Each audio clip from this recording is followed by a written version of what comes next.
going on, everybody?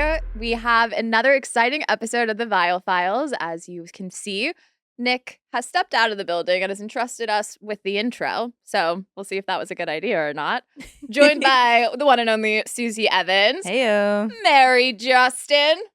Little shout out to Bailey. Hello. Hey. Oh my God, we got Bailey in the room. We got That a was Bailey a in good the room. intro. That was a Thank good you, intro. guys. Yeah, beautiful. You're eating down. Oh my God, my heart's beating so fast. I'm sweating. Before we get into the episode, we've got exciting guests for you today. We've got Corey from Love Island, partnered with Melanie. Gonna ask him about what he's seeing in the villa, about his time in the villa. And then we also have some of the Million Dollar Nannies. Guys, Leah, Liv, Taylor, and Mitchell. Huge. Iconic. The drama, the season. Yeah. Yeah. Y'all need to get into these nannies. Oh, so excited to get into it. Oh my God. Also, before we get into the episode, sorry for another little distraction, but huge news. Okay, so Plus, we all know, we all love, Justin and I have our own show We on do. it. The Justin and Mary Woo! Takeover. If you want to gab and it's not that serious, guys, just hear It's about not. us talk about random stuff. We talked about TV dinners. TV dinners. We talked about, I went on a haircut whole, horror stories. Madonna. Madonna. Uh-huh. I'm your biggest fan, I think. Yeah. I don't know, I'm competing. Yeah, that's I'm just fair. kidding. The cut up of you guys that you put on socials. Oh, the core edits. Y- Oh, They're the so core fun. edits. Yeah. Yeah, I love them. Thank It's just like, you. Yeah, know? guys, go watch it. Go subscribe to Plus. And actually, right now, if you really want to listen to me and Justin, you can use the code 25OFF for 25% off any annual plan to Viall Files Plus for our 4th of July sale. Ooh. So support for the 4th of July. Support Justin and I. I support that. We will be talking about lighting fireworks because you can't do that in Yeah. LA specifically, But but you like can do it that's my in- culture. Oh, Florida on a beach.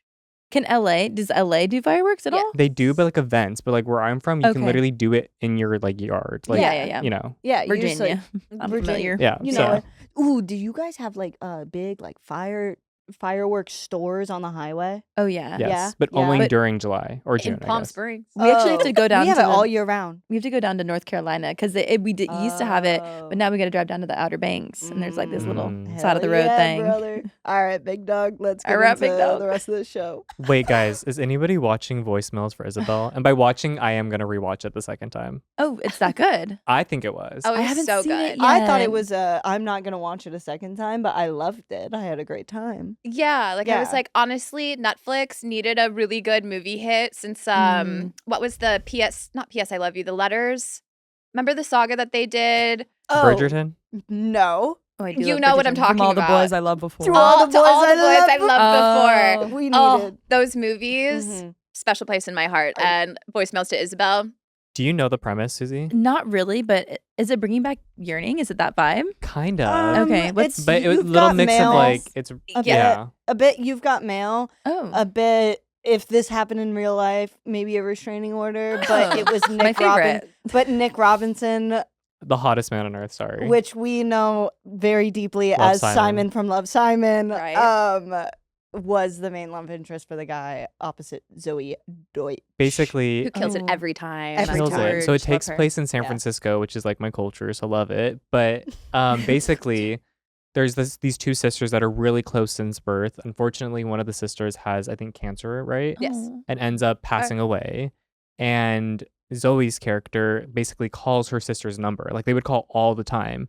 So after her sister passed, she still calls her and like updates her on her life, what Oh my she's god, doing. it's got chills. Oh my god, I'm Nick gonna cry. Robinson's character Yeah. basically gets a new work cell, and the work cell is the old number of her sister. I'm too emotional. So all of these voicemails, it's literally so good. All the voicemails go to his phone, and he's listening in on it. And basically, he forms a parasocial relationship, and he's like rooting her on. He knows everything about her, and he's Oh like, my I need to find this gosh. girl. So he goes to San Francisco and finds her. And in the process of him trying to kind of like tell her, like, oh, I've been getting the voicemails, he falls in love and doesn't tell her. Oh. So then they fall in love, and like he uses some of the details to his advantage Ooh, to like basically loop her dang, in. Okay. They fall in love, and then it's like months later they go to the best friend's wedding. And I knew it was coming the whole time you're watching it, and you're like, it's about to happen It's at the gonna wedding. happen. Someone's gonna slip up and say something. Spoiler alert, by the way. Oh yeah, Yeah. this is I didn't spoil anything yet. Well, That was in Okay. the trailer. At That the was in the wedding. trailer. We could have Okay, been okay. From now on, spoiler. Okay. Okay. But anyway, so they're at the wedding, and he's nice. He's like, wear my jacket, you're cold. So she's wearing his jacket, and then she goes to call her sister. Gosh. Oh, and it rings. And there's like a buzz in the pocket, and she's like, what? Pulls out it's his phone, and it's her calling his phone. She looks over at him. He's getting a drink for both of them, and she's like, oh my God. She's devastated. So she's about to leave. She can't look him in the eye. And he goes up and he's like, he's like, I'm so sorry. I've been trying to tell you. I know it's fucked up. And her monologue, I'm so sorry, literally took me out. She was like, I wasn't asking the universe for a man or for help. I want my sister back. And it was like the most emotional. Like, okay, I'm gonna cry. Yeah, I was crying. The whole film I was crying. I cried. You know me. I Yeah. cried. And I didn't cry, but I felt it. Honestly, you were like one step emotionally Okay, removed I more also than me. watched this movie like I was like this. If you're listening on audio, this is me snug as a bug in my bed. She's horizontal. No. I was horizontal. Like it wasn't a tears moment. and by the way, Susie, but I love the this is movie. one of those films where like the montages are done so perfectly. Like it opens with Dancing on My Own, Robin. Mhm. Yes. And it's like mirroring the sister that has to stay home because she's sick with the sister that like gets to go out and like experience the world. And it's Oh the my most God, I'm beautiful thing. And sick. basically, spoiler again, they end up together. It's Okay, reconciled. It's that's a really good good. ending. There's a sappy montage of like Nick Robinson running slow motion to Benson Boone screaming, kind of random. Mhm. But Yeah, the Benson Boone thing is kind of what took my but tears it ends, out. Susie. Oh, actually, let me not spoil it for you. But the ending's really beautiful. Okay. I kind of spoiled it a little bit, but the ending's That's very okay. I can still like appreciate and enjoy, and like I know I'll cry even with all the spoilers. Like I am just so emo. Like I'm on the couch. You guys are all like, "Oh, I don't cry," but like I cried, and I'm like crying just hearing you guys talk about it. I cried so too, and I don't I'm also cry. so It was a emo. beautiful film. Oh no! I looked love over at my that. fiance and I was like, "Are you not crying?" wasn't He's like, "Are crying? you crying?" And I was like, "Heartless motherfucker." Damn. Taylor Swift element of it, but you're a Swiftie. Yes. Yeah. Like her appearance in the film of just her music, I think made the ending too. Their appearance Okay, but I have plus a her question. music. They did a little New Year's Day. Yeah. Okay, because I have a question for you as a Swiftie. Oh gosh. Okay. Are you seeing the Madison Yes. Square Garden rolling out a red carpet? Do we think it's a ploy, or do we think it's really happening, or do we think it's like, is it this weekend, Right. or is it 3 weeks Did from now? I make it up that like, she sent different dates out to different people to see if it leaked? She would know who sent that out. I heard that. Okay. I also heard that some people said all we have is like a date and to be dressed up, and that people think that they're getting on a jet. Like there's all of these rumors of people who are saying, like there's a lot of rumors, I feel like, that I don't really know what's true. And I'm also, Mhm. but I did see that there's road closures happening. So I saw that, and I saw Okay. one person that was on the streets. I did not fact check whether this was Madison Square Yeah. Garden. I'm just not saying. fact checking But- anything. But the video I did Nothing see, we're about to say is based on someone any zoomed research. into like the people unloading from like the big rigs into the stadium that is allegedly Mhm. Madison Square Garden, and the back said Taylor Swift event or something. But her name was on the shirt. But I'm also like, would the people unloading the car have a shirt that said Taylor Swift? Or No. would maybe they're fans though? Maybe it's literally a fan who's just like showing up to work where you have to like, you have like a manual labor job, like a Craigslist job. You got it off Facebook Right. Marketplace. I don't know. And you're like, they're like, we need manual people to like move stuff. And it happens to be a Swiftie, and she's wearing a Swiftie shirt. That's a good point. That is Invite a her to the good wedding. point. It was a guy. Whoa. But How would you Period. feel if it was at Madison Square Garden? iconic. Right? I feel like it's great. I love it. I feel like it suits her. You don't like it? How do you feel? It's just, and as I said, do whatever makes you happy. It's your wedding Yeah, day of at the end course. of the day, so who the fuck cares what I have to say about it? Sure. But if you're asking just my general opinion, I just feel like she's performed at Madison Square Garden so many Yeah. times. It's like Right. you guys were just at the Knicks games. Mhm. Like, Yeah. I don't know. Like, I just think that there's something a little like, are you inviting enough people to fill the stadiums? Like, what's Right. the Mm. migration of events? Where is the cocktail hour taking place? Are your photos in front of the stadium? Are you gonna Right. have posters drop down like it's the Eras tour? Like, it just kind Yeah. of feels Some like fireworks. you can do anything in this world. Like, they could shut down any Disneyland location in any part of this country. Let's Taylor go to the Swift at Louvre. Disneyland. At the, I'm just saying, like, The where, Lou- like, Ooh. yeah, They like could I'm get just saying, married in like, the that would be Louvre. Well, sick. Taylor and Travis aren't getting married in the Louvre. I I'm just feel saying like you could go anywhere. I do Yeah. feel like she's more whimsical than Madison Square Garden. Yes. If I'm being honest. Yeah. She's like a practical person. Like, yeah, she goes big, but she also just seems to have a good head on her shoulders where maybe she's like, you know what, Madison Square Garden, it's easily accessible. People can get to it. Like maybe she's just thinking practically, Yeah. and she's like also like the sports aspect with Travis. Like maybe there's something to it where it's just logical, but she maybe- is more whimsy than that. Yeah, maybe there's a world where Madison Square Garden is the place where sports and pop culture and music Yeah. intersect, right? And that's what their relationship is. I have a And theory. so they're getting married there. Or alternatively, they are going to secretly get married, and this is all just She's a big already story married. for I the actually- smoke. That's my support. theory. She's Yeah. already married. Like, I Yeah. think this is, and good for her. I think she did it in privacy with her family, and I have no evidence for this, but I think like this is just for like Yeah. the public. And I'm thinking even You just know? like her Agreed. proposal, like he went to town on that proposal. It was Mhm. just like dripping in the most gorgeous flowers. They were Mhm. in a straight up fairy tale. Doesn't her Yeah. family own a Christmas tree farm? Yeah. They're Yeah. getting married they on the Christmas did. tree farm. They already did Yeah. last Christmas. I support that. Ooh! Just saying, like I feel like they've been married since Christmas, and we're just not finding out. Or like what if Oh! it Love is like that. they're just having like a new wedding once every 4 months since Mm. their As they should. engagement, Yeah. right? And As they're they like, you should. know what, the public one, so you guys can view it at home. And Madison then Square Garden. The Right. wedding album. She does make a lot. She knows how to make a buck. She That I'm like, if does. she sold that wedding, like the royal wedding, to view like a Knicks game or something, people would pay. Oh, I'd pay. I wonder, I was Susie, this is a question for you mostly because you're the biggest Swiftie in the room, probably. I don't know. I don't think know. yeah, we Justin's can a go pretty head. well. I think I don't fit love, the aesthetic. I just love Taylor Swift. But I- you yeah. fit like I feel yeah. That's fair. Yeah, and I honestly do like know her discography very deeply and love a lot of it. She to me is like a girl with a guitar, right? And the authenticity of Taylor Swift when she's doing the whole like Madison Square Garden thing like doesn't necessarily land to me. And I get called a hater of Taylor Swift, but like I don't feel like I am. And this Madison Square Garden wedding to me kind of like is that same thing of like it feels like she's performing herself for the public more than she's being like true to herself. that's why I said she's at probably this already point. married, or this Yeah. is for the public. Yeah. I kind of see that where it's like I said, I'm like, I feel like she's more whimsical than Madison Square Garden. Mhm. But I do sort of think there is an expectation probably from honestly more so Travis's side. Like I Mm. feel like Taylor, she's got so many cool, interesting friends. Like whenever she pops out with a friend and we're like, oh, this actually makes sense that she's friends with Ice Spice or like whatever. And you're just like, oh, okay, like that. It's like off brand, but on brand for her. But I feel like Travis more so has like the traditional aspect of like his sports team coach and like I'm like I don't know these terms, but like the sports people who like You're doing great, sweetie. I also don't, so. I'm like the people that expect him to have like a wedding. Like I Mhm. feel like Taylor would be down for like an elopement with just her family Christmas tree farm. Yeah. But yeah, it does feel like not performative, but like okay, we have to do this for like all the people that have supported and loved Mhm. us. It's the royal wedding. Happy early 4th of July, Yeah. everybody. Yeah, I wonder if there's a world in which it's like she does this and then she can kind of just chill. You know, honestly, not a bad support. idea where it's just kind of, I mean, because you can. Yeah. Mhm. I think it's a bad idea in general, but like because it's her, no. Yeah, why not have some sort of ruse of a wedding or have some event that everyone's going to be paying attention to, Mhm. and then that way you can go have the wedding that you want because people think they've already seen it. Yeah, that's Mhm. what I'm saying. So But I'm true. also like, if Zendaya and Tom Already married. can Yeah. sneak Yeah. off and get married, it's possible. You Did can we confirm that? Is that for sure confirmed? 100%. Okay. Well, technically, Does she wear La a Roche, ring? Yeah. Well, La Roche accidentally said it on a red carpet, and then he I remember backtracked that. later on, being like, "I was just joking, guys. Like that was a So bit." we don't know. Mhm. Well, Yeah. Tom. Well, because he originally said, "You missed it, guys. You missed it," You missed it. and everybody's like, "So it happened." yeah, And, also, then the AI photos. Of, yeah, the AI photos. The AI people were photos. like, "Were your friends and family fooled?" And he goes, "Well, no, because they were all there." Yeah, you Oh. know.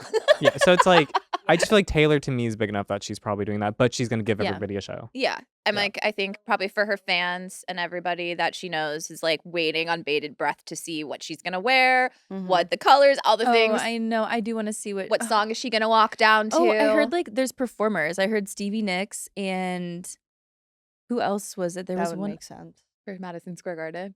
for Taylor Swift. No, that just Yeah, saying like Stevie Nicks. she's going to Oh, have a who full on else was She concert. definitely is gonna have a concert, and I was also like, "Who's gonna I officiate her love wedding?" that. I would love to have just like a concert for my wedding. That would rock. Yeah, maybe they're just doing like a musical experience. It's the my dream wedding would maybe just be like the SNL 50 music celebration that they did, and then I get married at the end. Okay. I love that for you. My Yeah. dream Taylor Swift content, if she were a content creator, like that's what I would love. I would love if she were like actually just like hosting an event to figure out what her songs are gonna be. So it's just like, Cute. come with me to Madison Square Garden Oh, while Easter and eggs. it's like Stevie Nicks performing. Like it's just like the most extravagant thing ever, but just because Taylor Swift could, you know? Yeah. Yeah. I would love Taylor Swift as an influencer. Like I feel like she'd be so cute and real. Like if she just set her phone, like the video of her and Travis doing his podcast, I was like, I need more of this. I wanted to Right. see her exist outside of like a interview setting, you And know? then she takes the turn and she's like talking head and she goes, guys, I never do this, but this one I had to say something about. Yeah.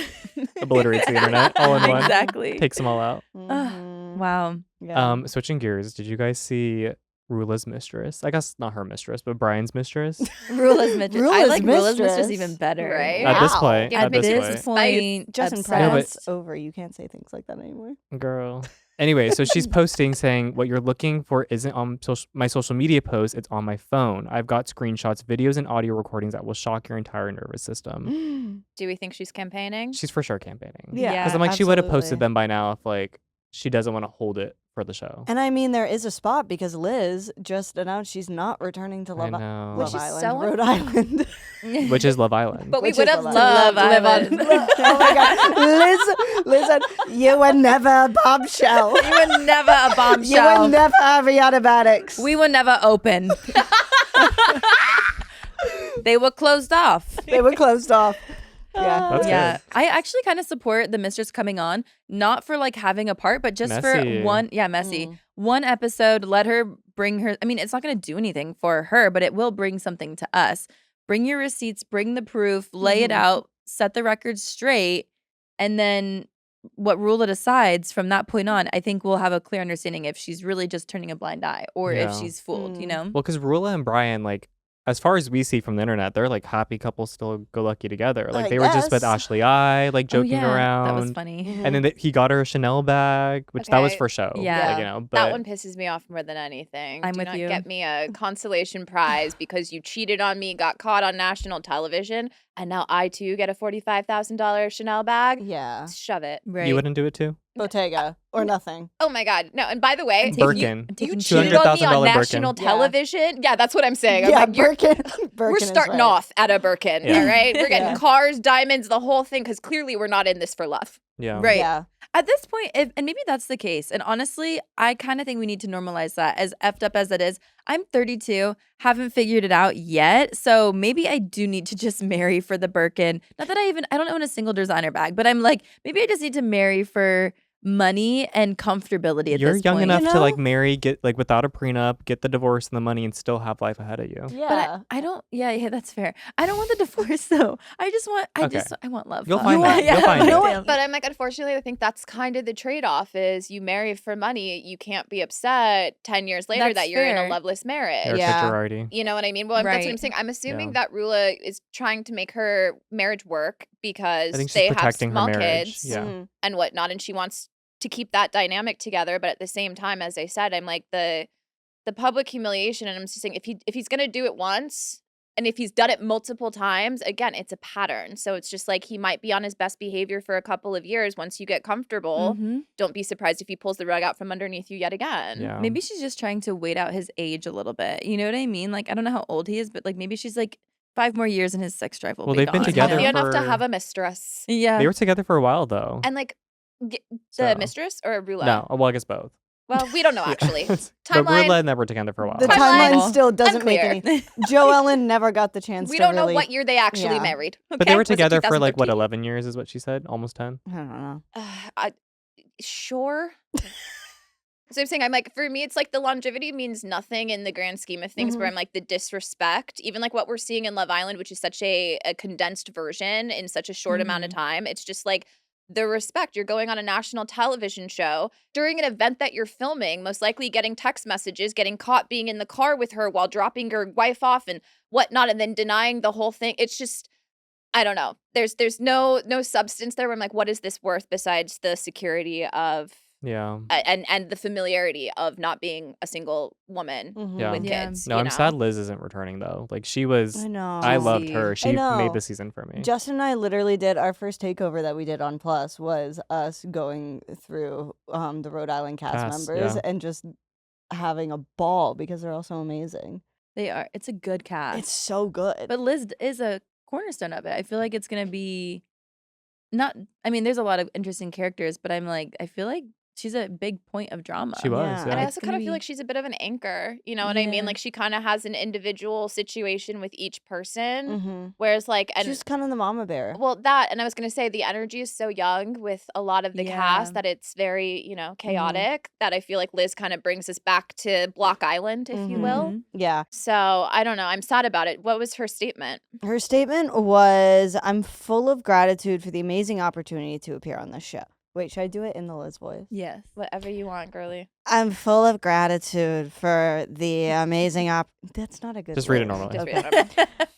You were never I'm full of gratitude for the amazing opportunity to appear on this show. As filming for season 2 begins, I have made the decision to take a step back and focus on my family, my work, and my passions. The Real Housewives of Rhode Island cast is an amazing group of women who have created something special. Okay, I'm done doing that. I'll be watching this next season, rooting for the continued success of this franchise. For now, I look forward to enjoying this little corner of the world from the other side of the camera. Well, we're going to miss you, Liz. I Respect your know. peace. You Mhm. know who else isn't returning? Who? Miss Amanda Batula. I'm shocked. I'm gagged. Right. Yeah. I had no guess we saw idea that this was coming. coming. I know. I mean, and she needs to.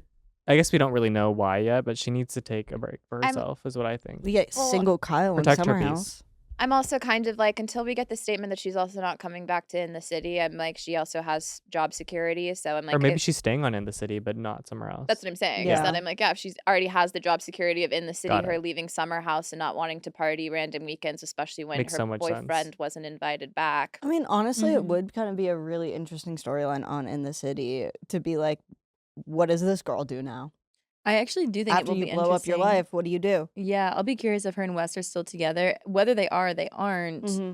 it only makes sense for them to be in the city, because in Summer House it would just, like, with all the drinking and partying, it would just be so explosive, I feel like. Mm-hmm. Where in the city it feels a little bit more calculated, the way the scenes are set up and stuff. Mhm. It's like less, well, I say that, but then last night's episode was I like know. insane how everybody Yeah. was just going ham at that dinner party. But besides that, normally it's like a little more, I don't know, not calculated, produced maybe, or it feels less explosive than Summer House. It feels more mature. More to mature, me, yeah. is what That it and is. I'm like, the whole pressure cooker of it all is that these people are actually living together during these Yes. weekends. So it's like anything can come up, or if somebody decides to not speak to somebody, the tension is felt by the entire house. Where Mm-hmm. in the city, Mhm. everyone has their own respectable apartments and places. Yeah. So Their own borough. yeah, like whereas Mhm. like I appreciate that they're trying to make the Kenny and Lindsay relationship happen.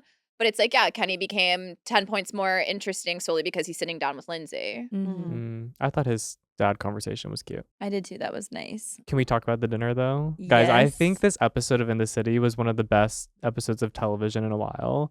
Like the fact that every second it was going to someone else, like, and it was just Mhm. ping ponging back and forth. I also love that you guys keep calling it a dinner party where it was like her wedding celebration. I That's so know. true. I know. That Well, that's a was- dinner party. And It was the celebration after the wedding, so it was the dinner. the reception, Reception. Yeah. Okay, we call it famously, yeah. reception. the Okay, the amount reception. of money that they spent on that interior decor, know. it I looked was absolutely gorgeous. stunning for it to be just a WWE SmackDown. But It was that. Literally. It was honestly, that is, if I were to have a wedding in the vein of Taylor Swift and in the vein of In the City, what better thing to happen than to have an explosive, dramatic scene with the beautiful scenery? Like, you really get the photos from the wedding, and then you also get like Oscar. Those Drama. screenshots. You know what Yeah. it Gorgeous. reminds me Yeah. of? Salt Lake City receipts Yeah, timeline. that proof. Bermuda. Yeah, it's like that's the reason. Like, we want, like, and that's what Bravo will give us. It's like you want it to look like Barbie. You want the production design of an Oscar-winning film, and then to have people arguing over WWE SmackDown. yeah. bloggers. Yeah. Was it a pink dress or a Yes. white dress? Okay, which Exactly. what What do do you we think? That Yeah. what girl do we in white think? should leave. Tell me what y'all Okay, are so I thinking. have two schools of thoughts here, okay? Because for one, Danielle, if you have to ask, maybe it's just not the right choice. Mhm. Is that what Danielle said she was doing? She was She check- said that she tried on the dress, sent her a picture being like, Right. is this okay? Because it's a pink dress, but Yeah. in broad daylight, it looks Mhm. 100% Yeah. pink.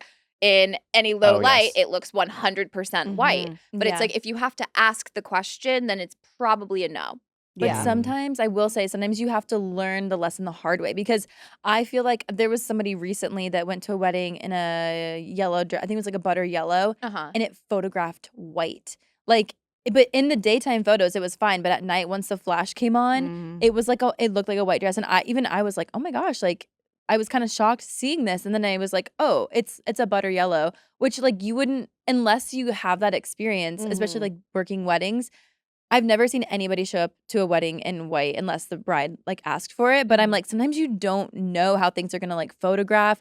I think this was a little. I think if she had to ask, she shouldn't have worn it, kind of a thing. Because especially being on a show, you just know if there's room for drama, people are gonna capitalize on it. So I kind of think, but then at the end of the day, I'm like, she did text the bride and said, "Can I wear this?" The bride said yes, and then the bride made a big deal about it, and the girl's like, "It's the same picture from what I sent you." And then everybody's like, oh, well, you sent a picture. So there's like this whole runaround. So I kind of see both sides. It's just not worth it at the end of the day. It's not worth it. Yeah. But she did say that she didn't have time to find something else. Wasn't it like a last minute dinner? Or was it?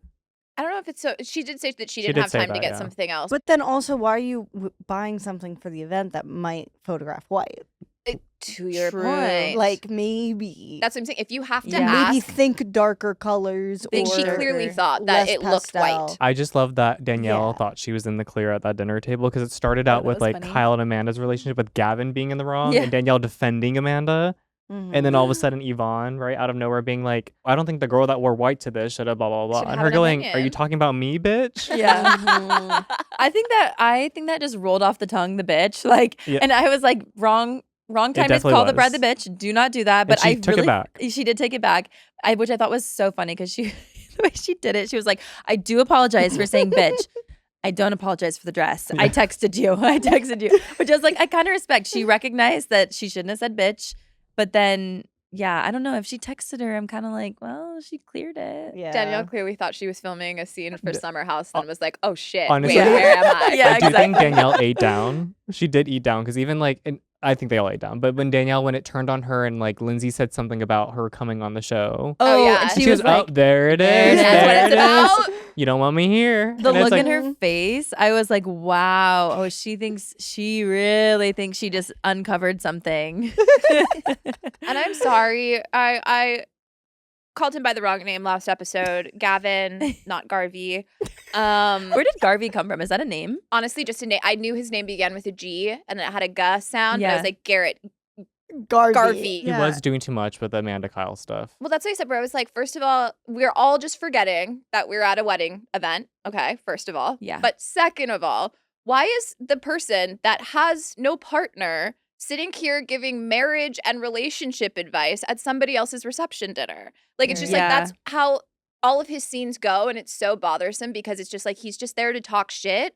But like, you're not even good at it. It's not like it's catty. It's not like it's fun. It's not like it's like, oh, a crack joke. It's like, okay, well, what's your situation? You know what I mean? So it just kind of feels like a lot of deflection of like who you are as a person. So let's call out everyone else. But it's like, you don't really serve a big purpose on this show. I'm so sorry to say. Yeah. Oh, he's the one Potster. that's stirring up the trouble. Yeah. Yeah, but it's like, So- it's too, like, Lindsay is like the pot stirrer on Summer House. Yeah. And the way that she does it is effortless. It's just kind of like, you know, how many sandwiches did you make for me? Like, Yeah. she's just like, or even her getting involved with Amanda and Kyle, and it being like about herself with her baby daddy, but she's just like seeing you two Yeah. destroy your relationship, and how like she actually has feelings and heart and love attached to like where her anger is coming from, where it's like, Gavin, you're just literally here starting shit about somebody's disintegrating marriage. Well, how crazy was that conversation too? Like them being like, "So do you still love each other?" Oh, that was Yeah. wild. And, like, why are In we front of the doing whole this group here? at a wedding. That part where I'm like, Crazy. justice for Yvonne. Yeah, no, 100%. Mhm. That's, and again, my point last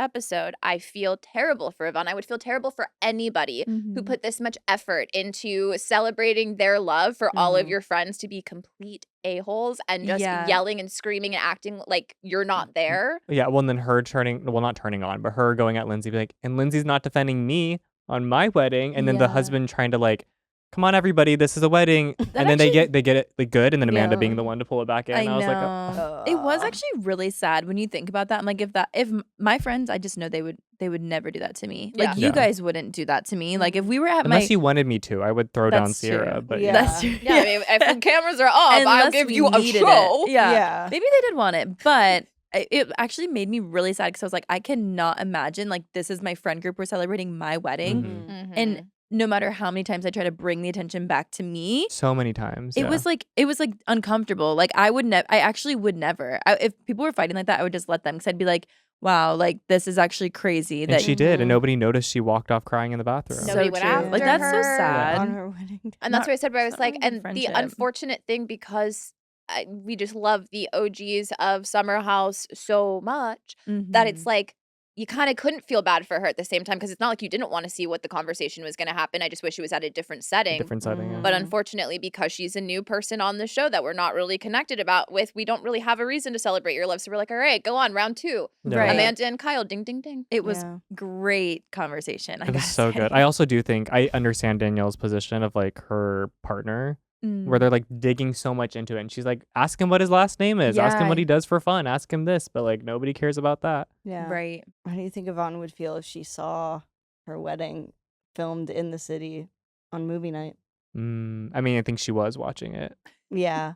I mean, but we should get into movie night. we should get into movie We night. should get it. I just wanted all of movie night. I hate that they split it into 2. Yeah, I'm like, I honestly didn't need the first like hour of that episode, like first 45 before I'm we with got you. into movie At night. least we got it. Last season we didn't get it. I know. That's true. That's so true. And I will say, for my Love Island fans out there, I was like, this movie night is brutal. yeah. I'm Mhm. used to movie night kind of being a little playful, a little tongue in cheek, a little like, oh, there's something about Melanie, and then it's like Melanie flirting or whatever, but it's like a snippet. Like these were full length feature films. Feature films. Yeah. Yes. That was every terrible Detail. thing that these guys have done. Mhm. And I will say, where I was like, I did feel bad because I'm like, these women like who have chosen these guys, and then to see every single bit. Yeah. There should be no couples leaving Love Where Island should together. where should we start? Should we start with KC? Should we start with Sincere? Should we start with Zach? Or do we start before movie night? Because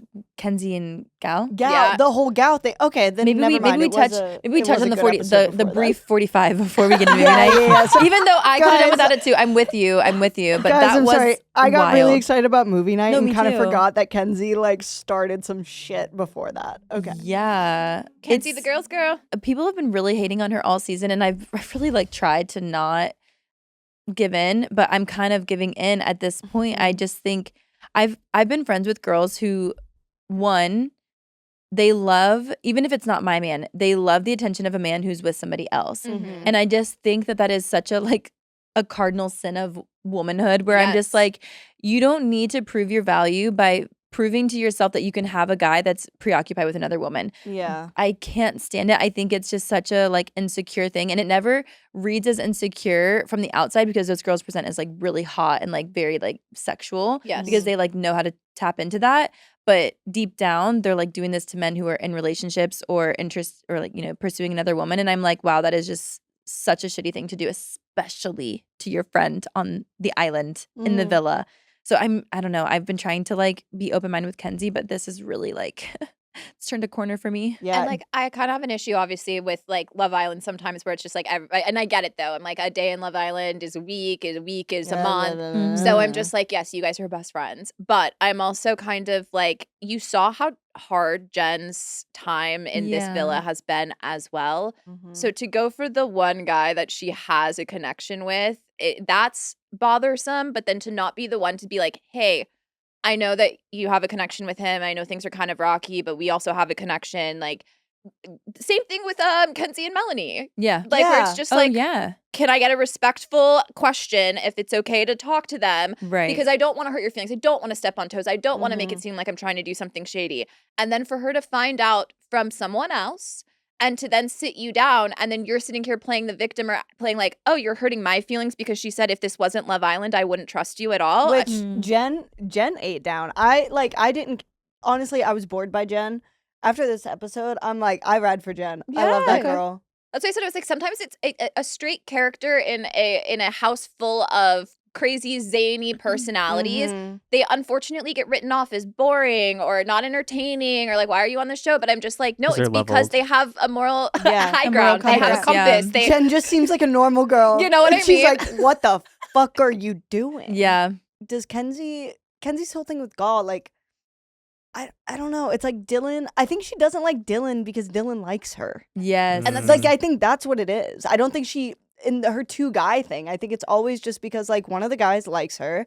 And then once he starts liking her, she's like, oh, let me get another one that's uninterested and then convince him to like me. Yeah. And then once she convinces them and they start liking her, she's like, oh, next one. And then she always has two.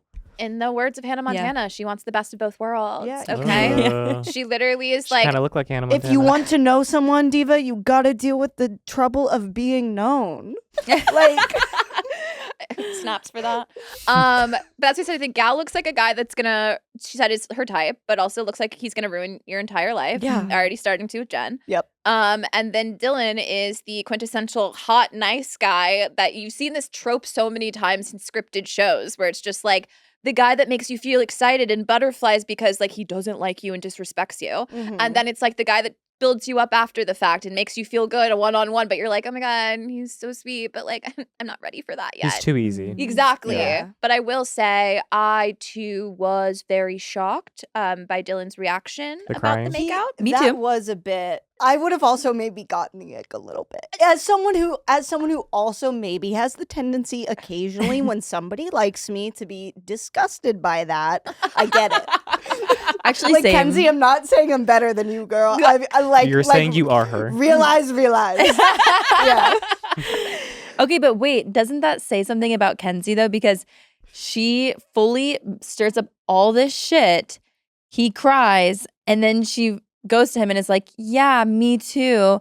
Let's Ditto. yeah, ditto." I haven't Literally. heard ditto in years. And so, like, to me, I'm just like, okay, after all of that and the crying, and it is giving the ick a little bit. And I say that with love to him. He Yeah. seems like a very sweet guy. Dylan, you're cute. But for her to then close off and be like, yeah, we're closed off after all of that, I'm like, you just stirred up so much shit, and now you're gonna lock down with a guy that you don't like? And maybe it's just safe me. option. Yeah. But she kind of looked Yeah. semi-miss. Okay, when she was hugging him. Semi-miss? Yeah. What does Not that Les mean? Mis, Not but a she looks semi. Le Miserable. Not Oh. a full Ms. Oh. Biz. A Yes. semi-Ms. She's hugging him, looking over, and it looks like somebody just stepped on her birthday cake and she can't scream about it. Like, that's literally what it Yeah. looks like to me. And I was just like, oh, and I'm thinking about the timing, right? What are we, 3-4 weeks into this bad boy? That I'm like, you've already had Casa. She probably thinks that all of her options are over. So it's either try something new from the start with Gal, who clearly has commitment issues, or get with the nice guy who just cried over you that also has no interest in anybody else. Right. Mhm. You know what I mean? So like that's where I wonder how they're gonna do it this year. But the let's say like seasons 4 and 5, I feel like they used to bring in almost like an OG Casa guy. So it'd be like the hottest guy from the previous season or something as the bombshell. Oh, yeah. We haven't had anybody from previous seasons, had we? No, so that's where I was like, Mm. I'm wondering if we still have like one left, like one big surprise, one bombshell left. That would be even guy or girl. I'm hoping it's for the girls, obviously. But yeah, I would love it to see if like there was somebody that like made all of these girls either feel seen, wanted, or be able to leave these guys. Because before Casa, I was voting for let's replace all the OG guys because Same. Yeah. I'm over with you. all of them, They just, I except Bryce. Except Bryce. This man's Shut up, hot. Bryce. Bryce can stay. He's hot. Dylan is hot. Dylan guys. is Dylan is really hot, but like hot. it's kind of I think he's absolutely beautiful. That's what I'm He's- saying. Yeah, I know. gorgeous, but I wonder, it almost feels like he like watched the show before, saw Kenzie, had a crush on Kenzie, kind of had like a parasocial thing with Kenzie. And then it's like he comes in, gets Kenzie, and he's already really attached to her. Mm. Maybe. Nice Or guys that's fall just, fast. or Yeah. I'm crazy. I Have don't you know. seen the Brendan Fraser, Elizabeth Hurley hit movie Bedazzled? No, but Damn. you're speaking my I know, that's why I was language. solely talking to you because I know no one else in this room probably Bedazzled. has. Mary just possessed your body and said A something that I 2000 don't. I'm A just saying there was 2000 film. it was a It movie follows- about Brendan Fraser has a crush on a woman, right? And he's this like nerdy guy. So he meets the devil who is Elizabeth Hurley and she gives him 7 wishes or something. And if he's not content by the 7th wish, she gets his soul. And Ah. one of the wishes, because he wants to be everything that this woman wants, one of the wishes is like, I want to be the nicest guy in the world. I want Oh, to be so sweet that like, and he's just crying at the sunset. Oh and my he's God, like, so are those dolphins? And it's like, you can tell that she's clearly annoyed with him. And then some asshole like comes up and like throws a football and gets sand in his face. and she like runs off with him. Oh my god, I need But to I'm like, see this movie. this is This movie Kenzie. looks awesome. Kenzie and Dylan. It just definitely reminded me of that, where it's like, be careful what you wish for, because Yeah. then sometimes it's Yeah. not what it's cracked up Well, to it's be. kind of like Obsession. It's like Obsession, Yeah. yeah, from what I hear. that came out. It's I wonder this season specific, and we'll get into movie night. Movie night. Yeah, we've got to. Is So like good. it really just showed. This season to me is really just men ain't shit, and I think it's like producers are very focused on finding Say it louder for the guys in the back. No, it's like they're finding every single instance, and even like Bryce, love him down. Yep. Like I want Bryce and Trinity. This is not to say that like I don't want them together. I think they're so cute and in love. They are. But it's like even then, it's like we're gonna get to see like all the shit that Bryce did when he wasn't prioritizing her, and it's like. At the end of the day, it's like it's showing the differences between like the way like women are going to control a situation and if they have the power to control it, or the way that like men are going to control a relationship if they have the power to control it. Speaking of power, it's like when Casey was like, I just feel like the girls in the villa don't understand my power. And it's Yeah. like, what do you Ew. even mean by that?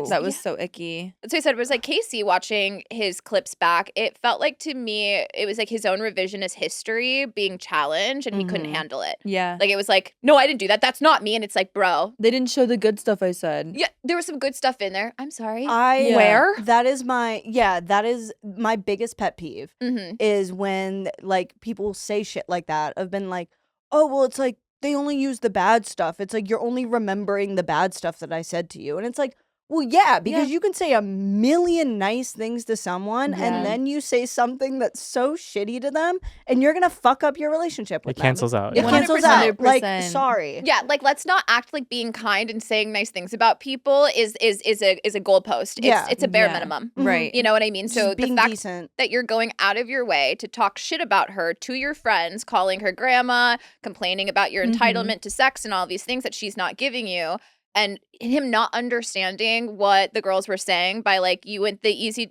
option, the easy choice. It's just like you want somebody to make you feel like you are on top of the world. So therefore, instead of having to work for it, instead of Right. having to build trust and grow a relationship, you want somebody that's going to be hot and heavy with you from the get-go, that makes you feel a king of the world, that you can also just disregard whenever you want to, because you don't have to work for anything. You don't have to apologize. You don't have to be concerned about their feelings because they say, whatever you want, Casey. Right. Mhm. You're so great. And it's just like, maybe you're not. And it's no disrespect to TT on that front. No, Because I think she did her job as a Casa Bombshell. girl, as a Mhm. bombshell, whatever. But it is kind of that exact stereotype with all the bombshells and everyone from the Casa teams, because it's like you come in and you basically are like, I have to fight for my stay here. And I'm going to play into anything that these people want. I've been watching them. I know that Casey just wants X, Y, and Z. So I'm going to lean into that and have fun with it. And I feel like that's kind of what she did, where it's like from the beginning, hot and heavy. I'm going to show you what you don't have. TT did exactly that. And she was doing it well. Like she did. She's a great And Casa honestly, girl. I But prefer TT with Casey. me too. Yeah. Yeah. In the like, I feel like they actually have an understanding with each other. I feel Yeah. like they're on the same level, and good, great. But I'm like, to Aniya's point, you can have a great connection with someone else without disrespecting who I am as a person, let alone the relationship that we build. It's the Mhm. disrespect. Yeah, and Yeah. talking about it as if it's like he did some sort of charity work by building her up or being kind, where it seemed like Totally. that was genuine. I don't understand how the group, especially like specifically the guys, didn't see how the double standard thing wasn't a double standard. I'm like, it's not Yeah. a double standard. They're not, like, even as an audience, like, I'm not really mad at Casey for exploring. I'm mad at him for the disrespect. Yeah, And it's the lies exactly and what not being Aniya said. direct. Yes. Yeah. Tell And Aniya you're not interested. And the Yeah. guy's just like dying on that hill of like, it's a double standard, it's a double standard. I'm like, it's literally not though. Like the No. two videos were so different. You could literally play them in opposite order and it was the same reaction because it is the same reaction, guys. Right. It's cute because Aniya has just been disrespected multiple times, then watched you guys on the screen talking shit, and then it's like, okay, she's going to be open to the experience. The only reason why she's open to the experience is because she knows what you're doing in there. Mhm. So it's like, that's not disrespectful. That is her actually trying to open up and play the game of Love Island. Mhm. Whereas Casey, you disrespected her, you lied to her, you talked shit about her before you even went to Casa. And then by the time you got to Casa, it was, I'm the king of the world. I deserve better. She's not giving me anything that I deserve. And it's like, oh boy. I think sometimes that guys like to point out a double standard when they just have to face reality. Yeah, 'cause Sounds they like have all my nothing else better. exes. Yeah, it's like Or one in particular, maybe. Imagine if you had movie night. Oh, if I had movie night. Oh, I wish. How did we feel about Carl's reaction to the Casey and Aniya fighting? Oh, he Did he get the ick? I don't think he got the ick with Aniya. I think he got the ick with like The villa? probably. Like watching the guys, because he also wasn't here, you know what I mean? So Yeah. it's like you're seeing everything for the first time. And I just think the way that Carl brings whatever girl doesn't have a partner breakfast because he doesn't want anybody to feel left out. No, Like he's literally. just a thoughtful person. Guys, sweet Carl's mom guy. posted a video earlier being like, "That's my son." Oh. And I was like, "Oh Have my you god, guys this is seen the the sweetest." ab video of him with the bee? No. Oh my god, I saw this video on TikTok. It's like him like post gym, like shirtless, like ab Oh, shot. that's and what then they a said. wasp lands on him and he goes When everybody said and that then he like carefully picks it up. he got his biceps from his mother, so his mother is like flexing in Oh, the thing. Really cute. You could just like, he's raised right. He just Yeah. seems like A good kid. a good guy. You Good know what I egg, mean? So I good think egg, yeah. seeing all of the clips of the Casey, and I think it was Sincere too, with the lying and going back and forth, it's just like, I think it just weirded him out almost. Yeah. You know what I mean? Like, it's like, this is cringy to watch, That and I'm was, like, technically on their side. Honestly, Right. like it was the only reaction you would want to see from a guy. Yeah. And I The fact that the other ones were just like, Yeah. I'm kind of pissed that Bryce didn't say anything. He kind of told on Casey. He's like, well, Casey told us that, he was told you he was willing to yeah, explore. that's So he true. kind of was like Okay. telling on him. Oh. Low Yeah, key. also he did forced- low-key, yeah. He's the one that kind of forced Casey to actually speak up and take some accountability. Okay, good. Okay, yes. Because I he was forgot like, about Casey that. told me Thank that. God. And he was like, no, you know what, guys? Mhm. Fine.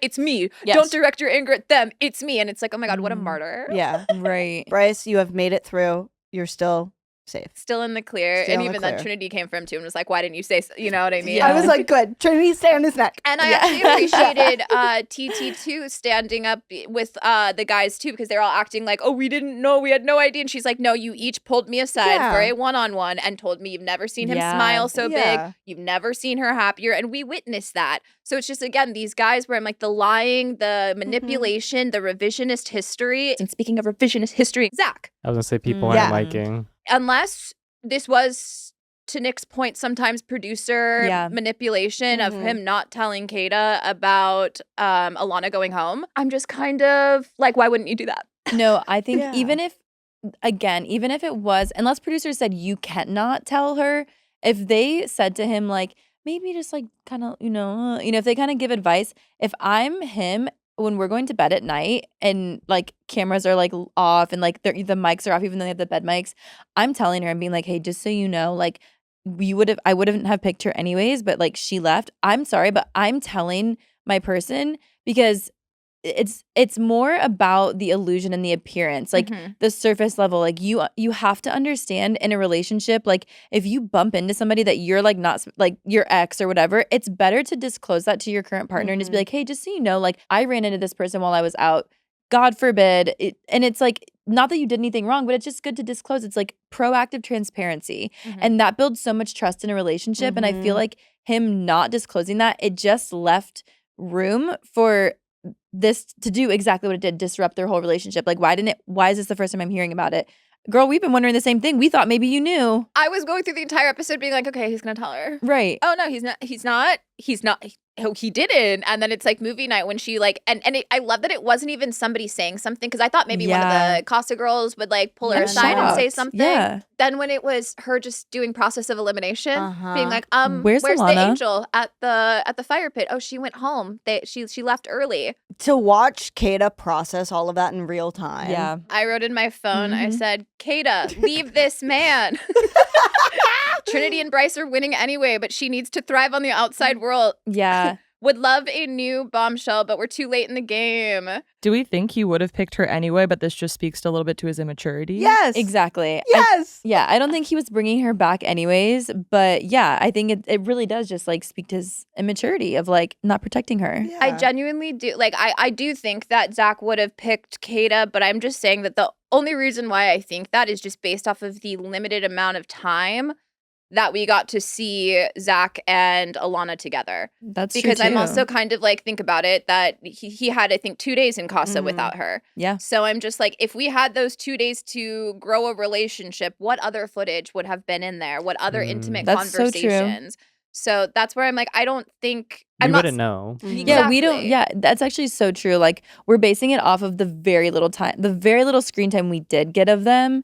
Because, yeah, going to bed with somebody every night, like, after, like, it is intimate. And she's like, pursuing him and actively. she's pursuing him, yeah. So who knows? It could have changed things. I think what sucks and what Kayda was like really upset about was just the fact that like she didn't get to make the decision of how she would feel about it on her own. Mhm. Right. It kind of like you go back to like the obsession idea. Yep. It's like Zach was the one that decided he wasn't going to tell her. So then when she had to find out via movie night publicly, and so everyone watched her reaction to it in that way. And it Yeah. was like he took away her decision of whether she was okay with it or not, because now, because he didn't tell her, she's never going to be able to know. Exactly.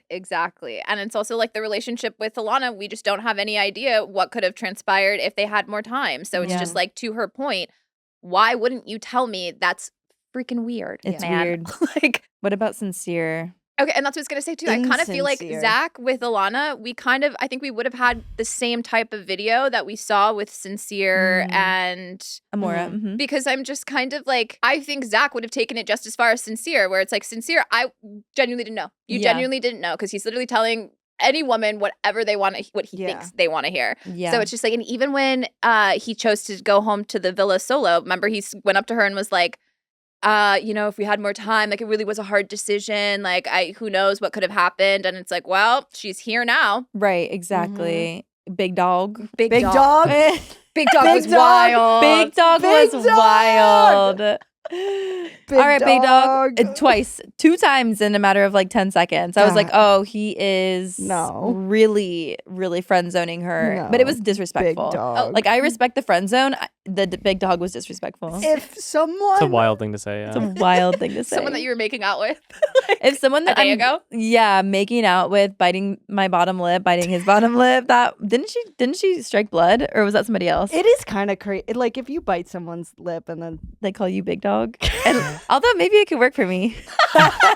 She goes, wait, that's kind of cute. Wait, big dog? Yeah. Me? I am tall. When everyone was silent, including the guys, do we think that Sincere did everyone Oh, realize yeah. at once that Sincere manipulated everyone in the villa to think that Melanie was the problem in the relationship?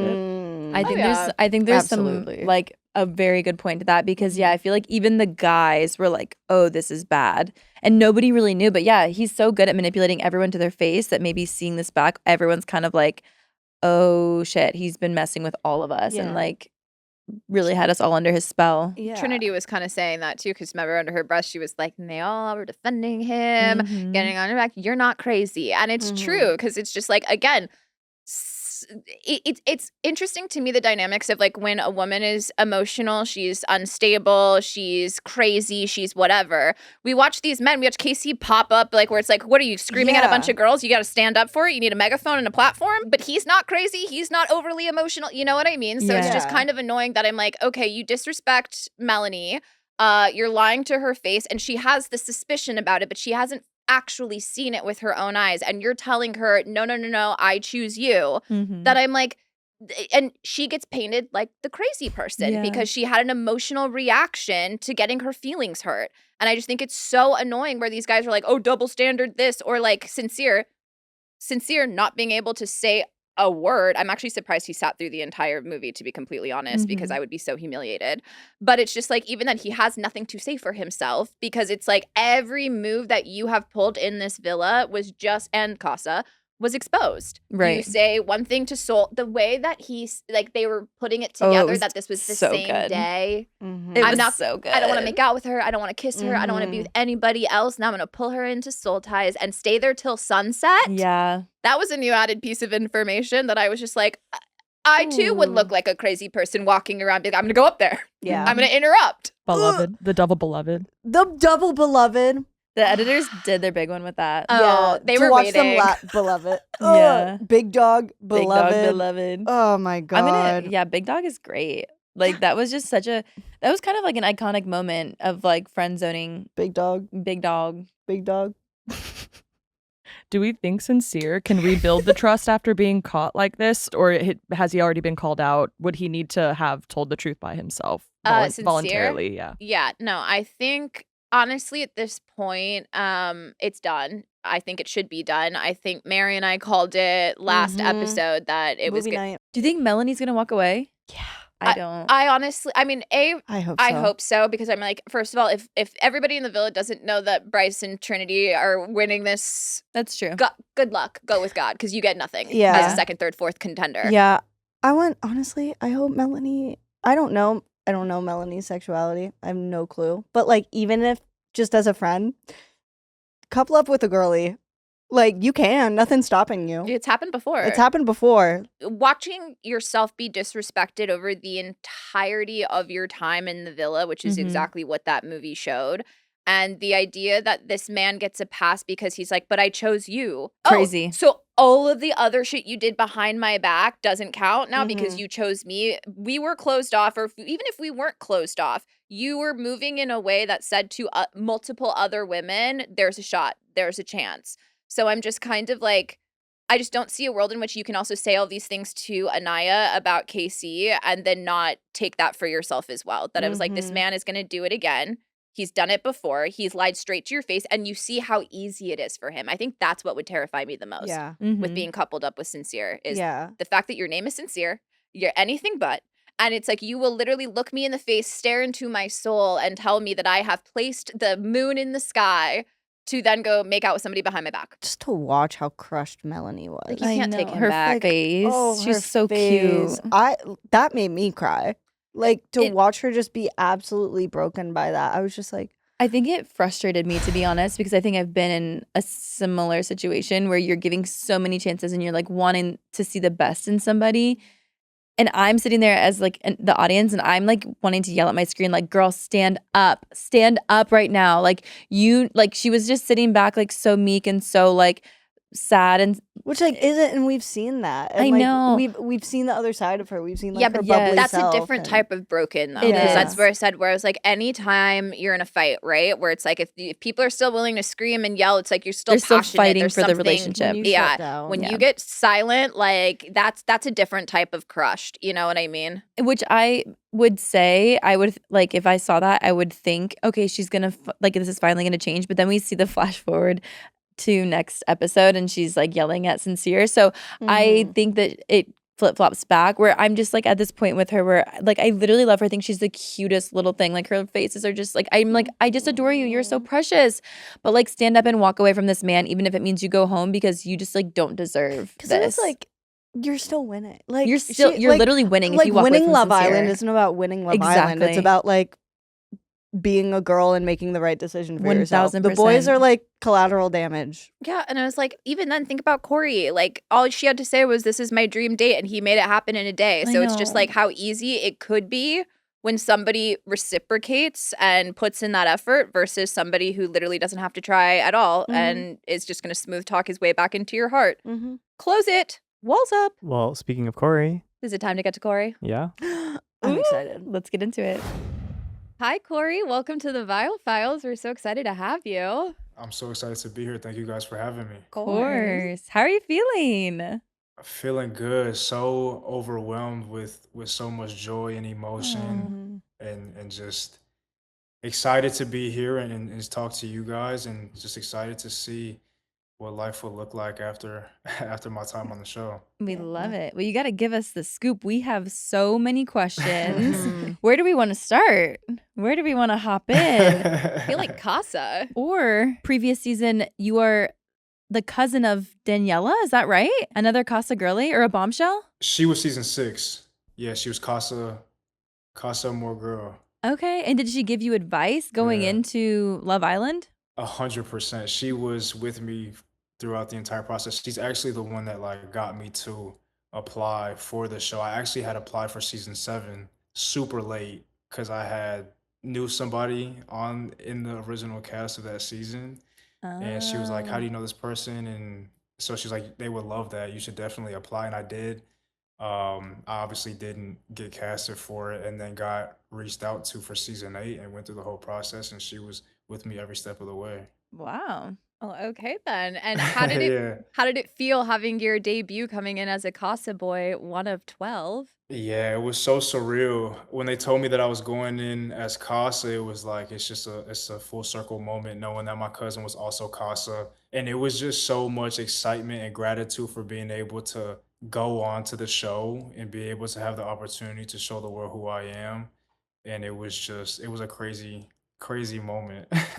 Yeah, I bet. Is there any part of you, obviously you're very grateful and I think that's so great, but is there any part of you that was like bummed that you weren't original cast? Because I feel like it's really hard to come in as a Casa guy or a bombshell and actually stay. Yeah, it was unfortunate hearing that I wasn't gonna be an OG, but I was honestly just grateful because there was a lot of people that don't get this opportunity. There's a lot of people that Mhm. apply for the show.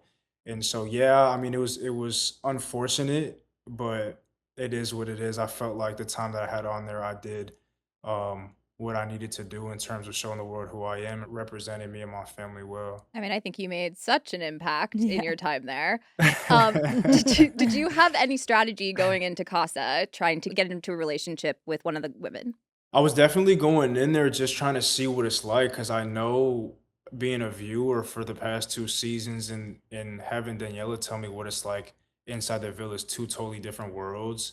So I was really just trying to go in there, be super open minded, lead with my heart, and be genuine and lead with that and see where it takes me. And if it were to lead me to leaving the villa with somebody, then I would be happy for that because that's the point of the show. That's the reason why I was going on there. Obviously, it didn't happen that way, but I was definitely excited to go in there and find my person. And Mm. it seemed like you made an instant connection with Melanie, and you obviously had a Yeah. connection also with Trinity. Can you tell us more about that? Yeah, so I was actually with Trinity Night in day one. Mhm. I had kissed Melanie and Trinity on day one during the day before they had made their decision. And my first conversation, one-on-one conversation, was actually with Trinity. And she's a great girl. She's awesome. She knows what she wants. She is not the type of girl to settle for anything less. We shared a bed that night, and then we shared a kiss in the photo booth. I That's bet y'all saw. right. Mm. Yeah, we definitely had some physical chemistry and great conversations. We had a couple conversations before I started to really get to know Melanie, but Trinity, she's a great girl. She has so much going for her, and I really enjoyed every single conversation I had with Mm. her. Were you nervous to tell Melanie about Sincere? Slash, do you wish you went a little harder on him when you gave her the tea? Um, I wasn't nervous to tell. I was nervous about the conversation with her just because I was like feeling her and I didn't know how she felt. I kind of felt like Trinity was feeling me, but Melanie was getting to know Ronnie at the time, and that's who Mm. she shared a bed with for the first day. So I was nervous about the conversation of that possibility of if feelings weren't reciprocated. And no, I don't regret on how I went about the situation. I don't think that I did more because at the end of the day, I don't want to bring another man down. I don't think that was a conversation for me to have with her to tell her everything that Sincere did. But I was just trying to get her to realize like you deserve better and I want to be here to show you that better. I feel like I can be that better for you. And I've never been the type of person to want to bring someone else down to lift myself up, but I felt like it was needed for her to know somewhat of what's been going on behind her back and Mhm. and Mhm. and things like that without, doing too much. Mhm. I was gonna say, I think you executed that perfectly. I Yeah. don't feel Mhm. like you ever felt like I gossipy. Yeah, appreciate that. no. No, it felt like you were just like, "Hey, you deserve better." And when you did the picnic, Yeah. okay. So sweet. Mhm. Are That's bare minimum treatment. thank you. Thank Exactly. you. Yeah, Yeah. that's just a normal day. Are you currently watching? Are you caught up to speed with movie night? I did. I haven't seen the episodes that I was featured in, but I came home. My sister, she loves the show, so she was like, "I'm caught up. You better get on the train while it's still moving." So I Mm. skipped a couple of episodes and I watched movie night, and it was a good episode to say the least. It was very interesting to see. How did it feel watching movie night and seeing Melanie react in real time to everything that Sincere had done with Soul? Man. Mm. Yeah, that must have been a lot to I watch. feel for her. I really do. Like Melanie is an amazing woman. She is so independent. She's so strong, and I can see her holding on. Um, and she knows I wasn't the only person to tell her that she deserves better. The girls were telling her that. The other Casa guys were telling her that. So it's not new news, but I know it sucks to see, and I know seeing it in front of your own two eyes hurts even more. But I got to know Melanie in the past couple in those 3 or 4 days that I was in there, and I can see it in her eyes that she just doesn't have much left in her to continue to hold on to what's been Mm. going on. Do you think she'll finally walk away from Sincere, or do you think they'll stay together to the end? That's a great Oof. question. Mm. I couldn't tell you. I couldn't tell you. She's a strong woman. I hope that she whatever decision she makes, she does it for her. And yeah, I wish I had an answer for you, but I just you just don't It's know. hard to say. It is Um, so hard to say. Mhm. Watching all of the guys' reaction to Sincere's video, it kind of felt as if maybe the guys were also maybe manipulated by Sincere to think that Melanie was maybe overly emotional or like implied that she was the problem in their relationship. Do you Mhm. kind of see any of that? Do you feel like maybe Sincere has been presenting himself to the guys in a different way? I don't know. We film there's so many hours throughout the day and there's so much that goes on and there's only so much that the public sees. Mhm. And so I don't know what his conversations are with the guys. I paid a lot of attention to the conversations that he had with Melanie because going in, she was my number one interest, you know? And so I can tell by the guys' reactions that it was kind of shocking to them as well, but I don't know where that can stem from. Right. And again, for them, it's probably different to see it up close and in their face compared to like what they may hear whispers around the villa. It's so true. When you were standing up there and they were doing the recoupling before the guys came in from Casa, did you have any inkling that you were going home, or did you think because of the date and you guys shared a kiss and stuff, which I feel like that was a huge Yeah. step for her. Did you think you were staying, or what was the vibe? So leading up to it, I had the day for her that day. It was a great date throughout the villa. Like I wasn't trying to push myself onto her. I was kind of just trying to be there for her, show her who I am, what I can do for her, and just let her break those walls down and be able to get to the point where she would want to get more physical and more intimate with Mhm. me. And so when we had that date, it was great. You know, we did share a couple kisses within that date. And I would be lying to you if I sat there and said I was fully confident. I Mm. know throughout the entire time she was thinking about her other connection. But I also knew that she had feelings towards me and that I made her feel good. Mhm. But leading up into the ceremony, we were sitting next to each other and me and her kept making eye contact.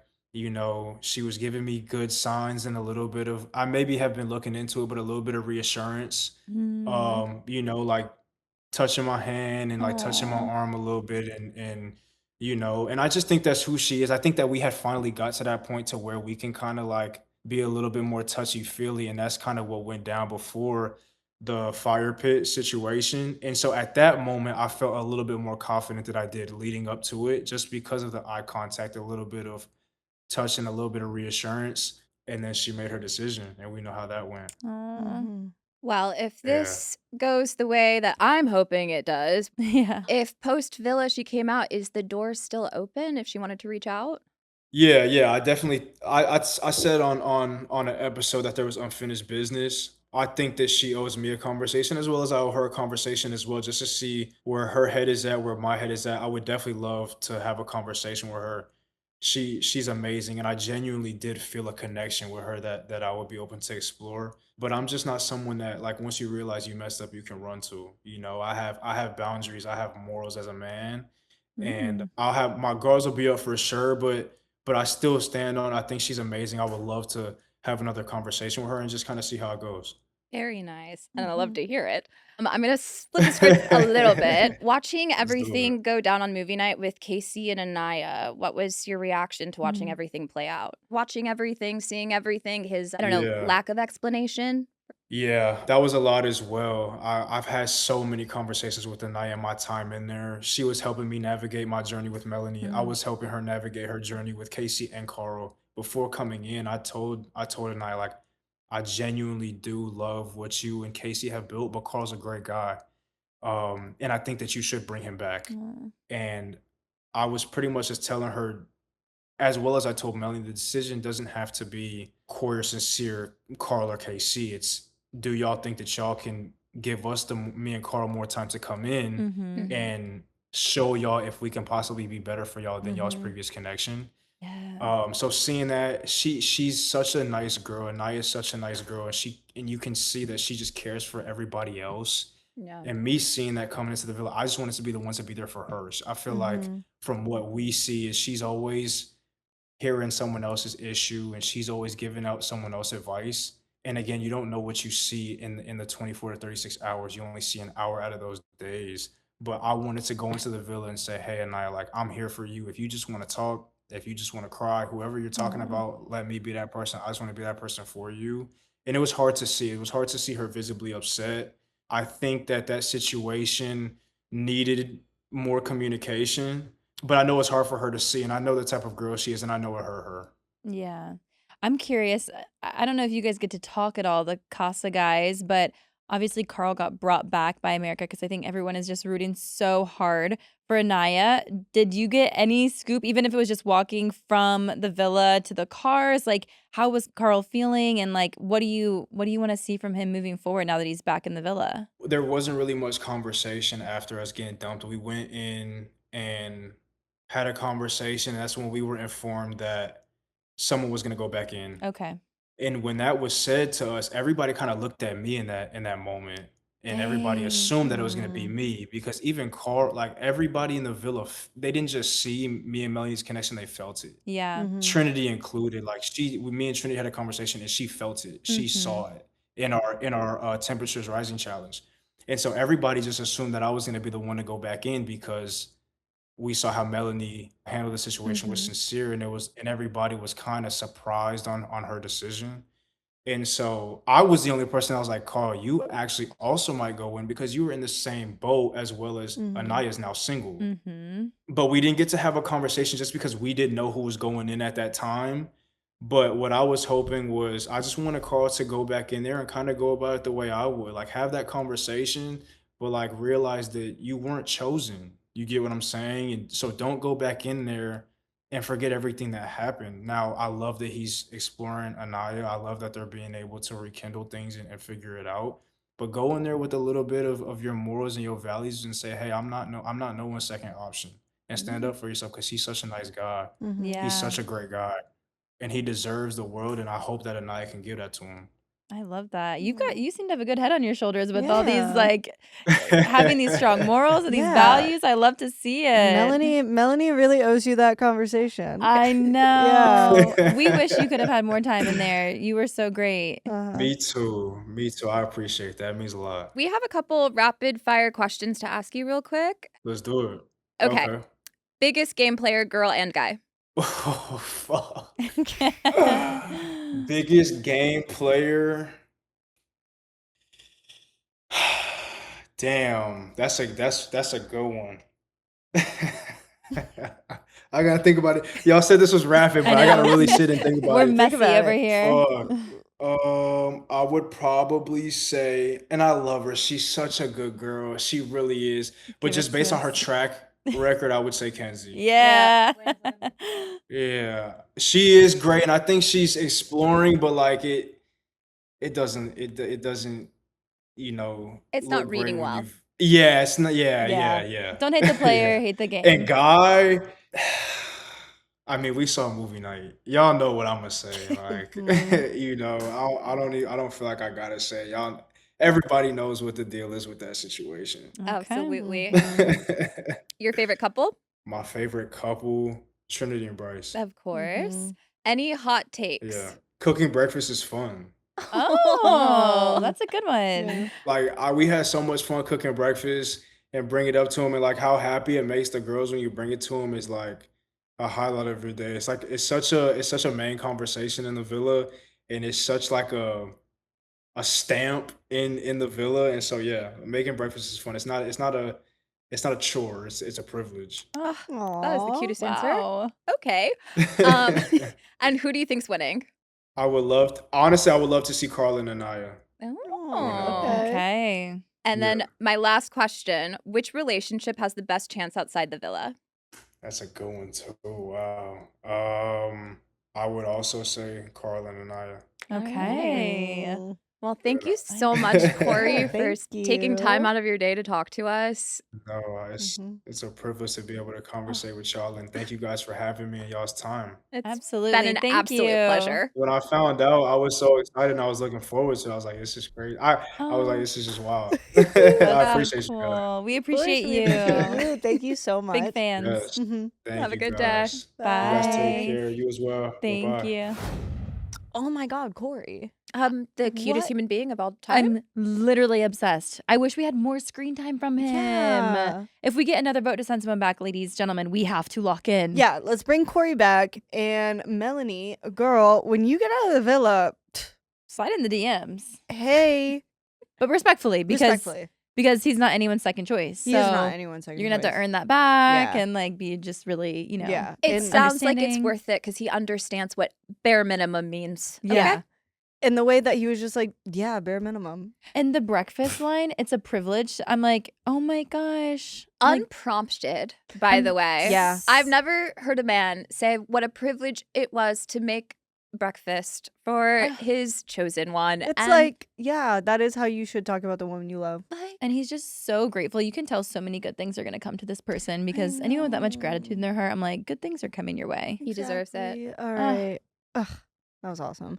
We got to get to these nannies. Should we chat some nannies? We got to talk to the nannies. I'm a big fan. Let's get into it.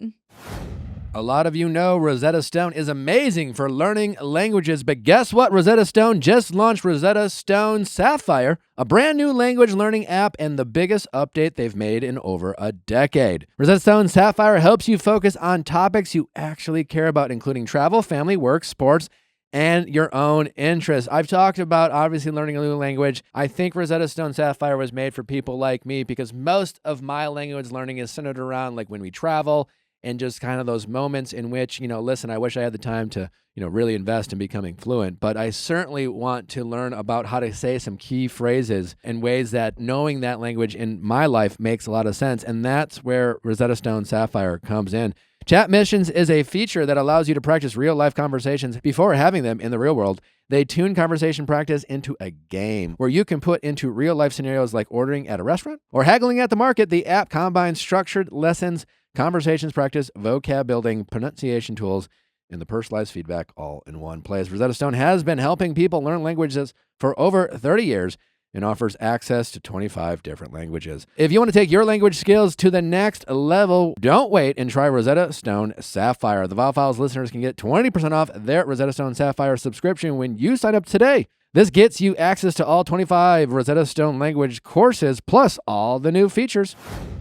Well, obviously, we are entering a period of saving as much money as possible because we've got twins coming and we're adding 2 more mouths to feed to this family. But my love for designer bags and jewelry has just not left magically. It's still here. But thank God I found Viall long time ago because they have saved me so much time and money. Viall is a membership that gives you access to designer bags and jewelry without having to commit to a single piece.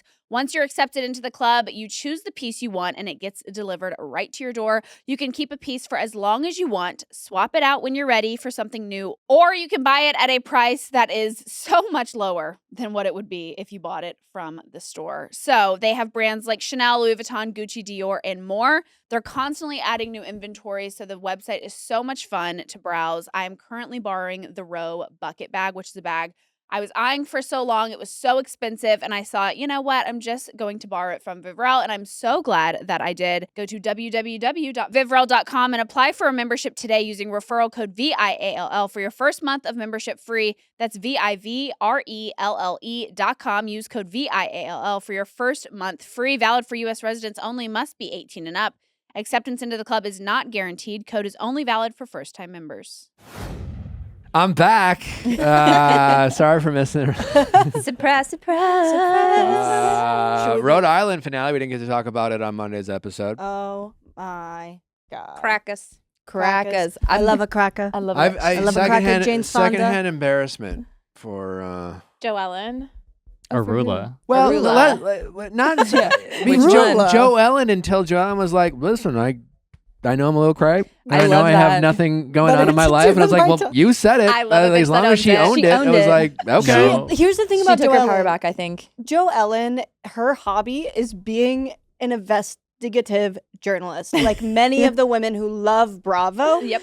What Joe Ellen would be on the Reddit boards. The way she kept pulling out her phone at Yeah, different I'm moments, being weak. like, "Are we sure about that? It's like Are we finally, sure about that?" and I do. Hopefully, everyone Justin's watching not who into is it. on the Bravo Reddit boards like finally feel seen by. No, Joe Ellen. I say this with love because I love Joellen, but homegirl. You didn't Like a Sorry. smidge little too much. Like until Brian kind of like threw it into the trash, I was like, Joellen, you look like insane Well, right like now. Kelsey, for example, pulling out the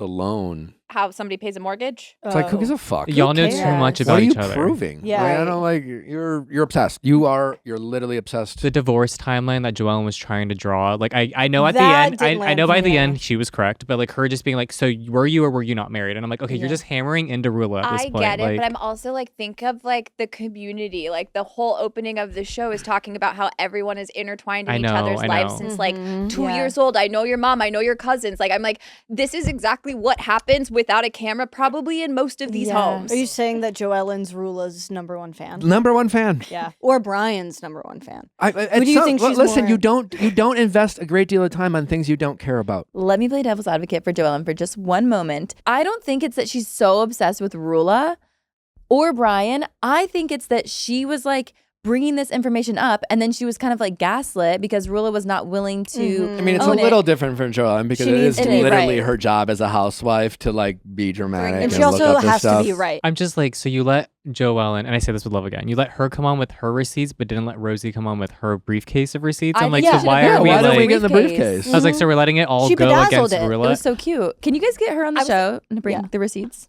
We had Ooh. Rosie on. We had Rosie on. She talked about the receipts. Bring the suitcase. Yeah. I'm I just also like, think Andy might have been a little like you know Over it. traumatized from Maybe, like summer yeah. house reunion and people Yes. walking off for like The however The many. fake He was walk like, off was a little bit weird, well, but he Yeah. said we're talking about you. If you walk off, I can't ask you Yeah. questions about yourself. I can imagine like the Rula, like she was backed into a corner. If you come on as a housewife, especially Yeah. full-time housewife, not a friend of, get your ducks in a row because true. someone is going to, if you've got skeletons in your closet, if it's not season 1, it will be season 2 if you sign up for season 3.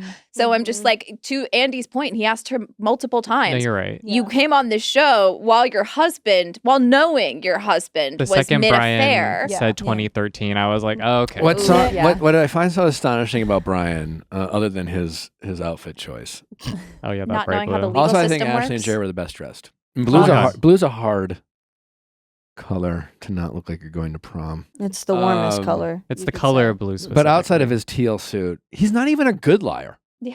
No. I- My I NDA. He's, can't like, talk so about bad it. at It's it. legal, and it's like you're not getting sued for having an affair. It's almost Literally. endearing Oh, how it bad was- he is at lying if he weren't Yeah. like doing it so often. It was And the that's Chanel purse specifically. Where it's like I can't answer that. And it's like Yeah. you can't say Chanel whether you bought her a bag, Chanel and purse. Rula being like, Yeah. no, I Oh don't my own that God. bag. Your husband spent $40,000 on a gift for a mistress. Why are we not turning around upset with him? Here's Yeah. the thing about Joe Ellen and why I am Team Joe Ellen in this scenario is because yes, she is coming off as if she is doing a bit too much.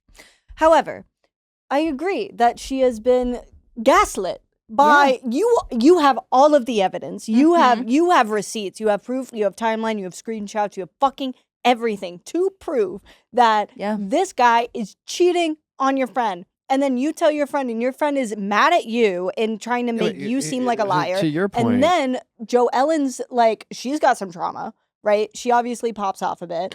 Like, she's going to see red and be like, no, I am right. Yeah, she And so just I get it. she and just at wants least- validation on her. Yeah, at least she's findings. right. She's like, 'cause don't lie on Yeah. my name. Your husband's a piece of shit. And unlike her, like Kelsey's just seems to be making up stories and Yeah. willing to die on a hill of like a rumor that has No proof. no proof. No proof. No legs. The coach. That's Yeah. what It's so I'm sorry, it's so nasty to make that shit up. I Yeah. don't know. I just feel like Joellen feels as if she's been recruited because at one point Rilla did say, well, I want to see if there's evidence I want to see. So I feel like she's gonna take that person and be like, great, I will do some searching and digging, and This then when is she your brings passion it up, project. it's a passion Right. project. I was Yes. gonna say I So don't think there's then- anything altruistic about it, but I definitely think it's you called me a liar. I'm gonna prove myself. Mhm. But I say all this with truly, I love Rula. Like I literally think she's so sweet. I actually feel Rula. like I'd be friends with her in real life. And I love Joellen on the show. I don't know that I'd be friends with Joellen. And because I don't want anyone in my business, if I'm being honest, but I would be friends with Yeah. Rula. But I Yeah, you're also too am nosy. like, what? She's too nosy to be She's friends too with her. nosy. But I like her on my screen. But I would probably be friends with Rula in real life. You know what I mean? So I'm like, I'm rooting for Rula. I just need her to like stand up a little, I think. I think I would rather. Nick, actually, question for you. You are running Rhode Island Housewives, and Rula is your employee. She comes in As a cast member? as a cast member, Okay. right? You're in charge, and Rula I'm is show running. You're show You're running. You're show running. Rula is only in a couple episodes because she keeps faking being sick because of the drama her storyline She is was on her causing. deathbed.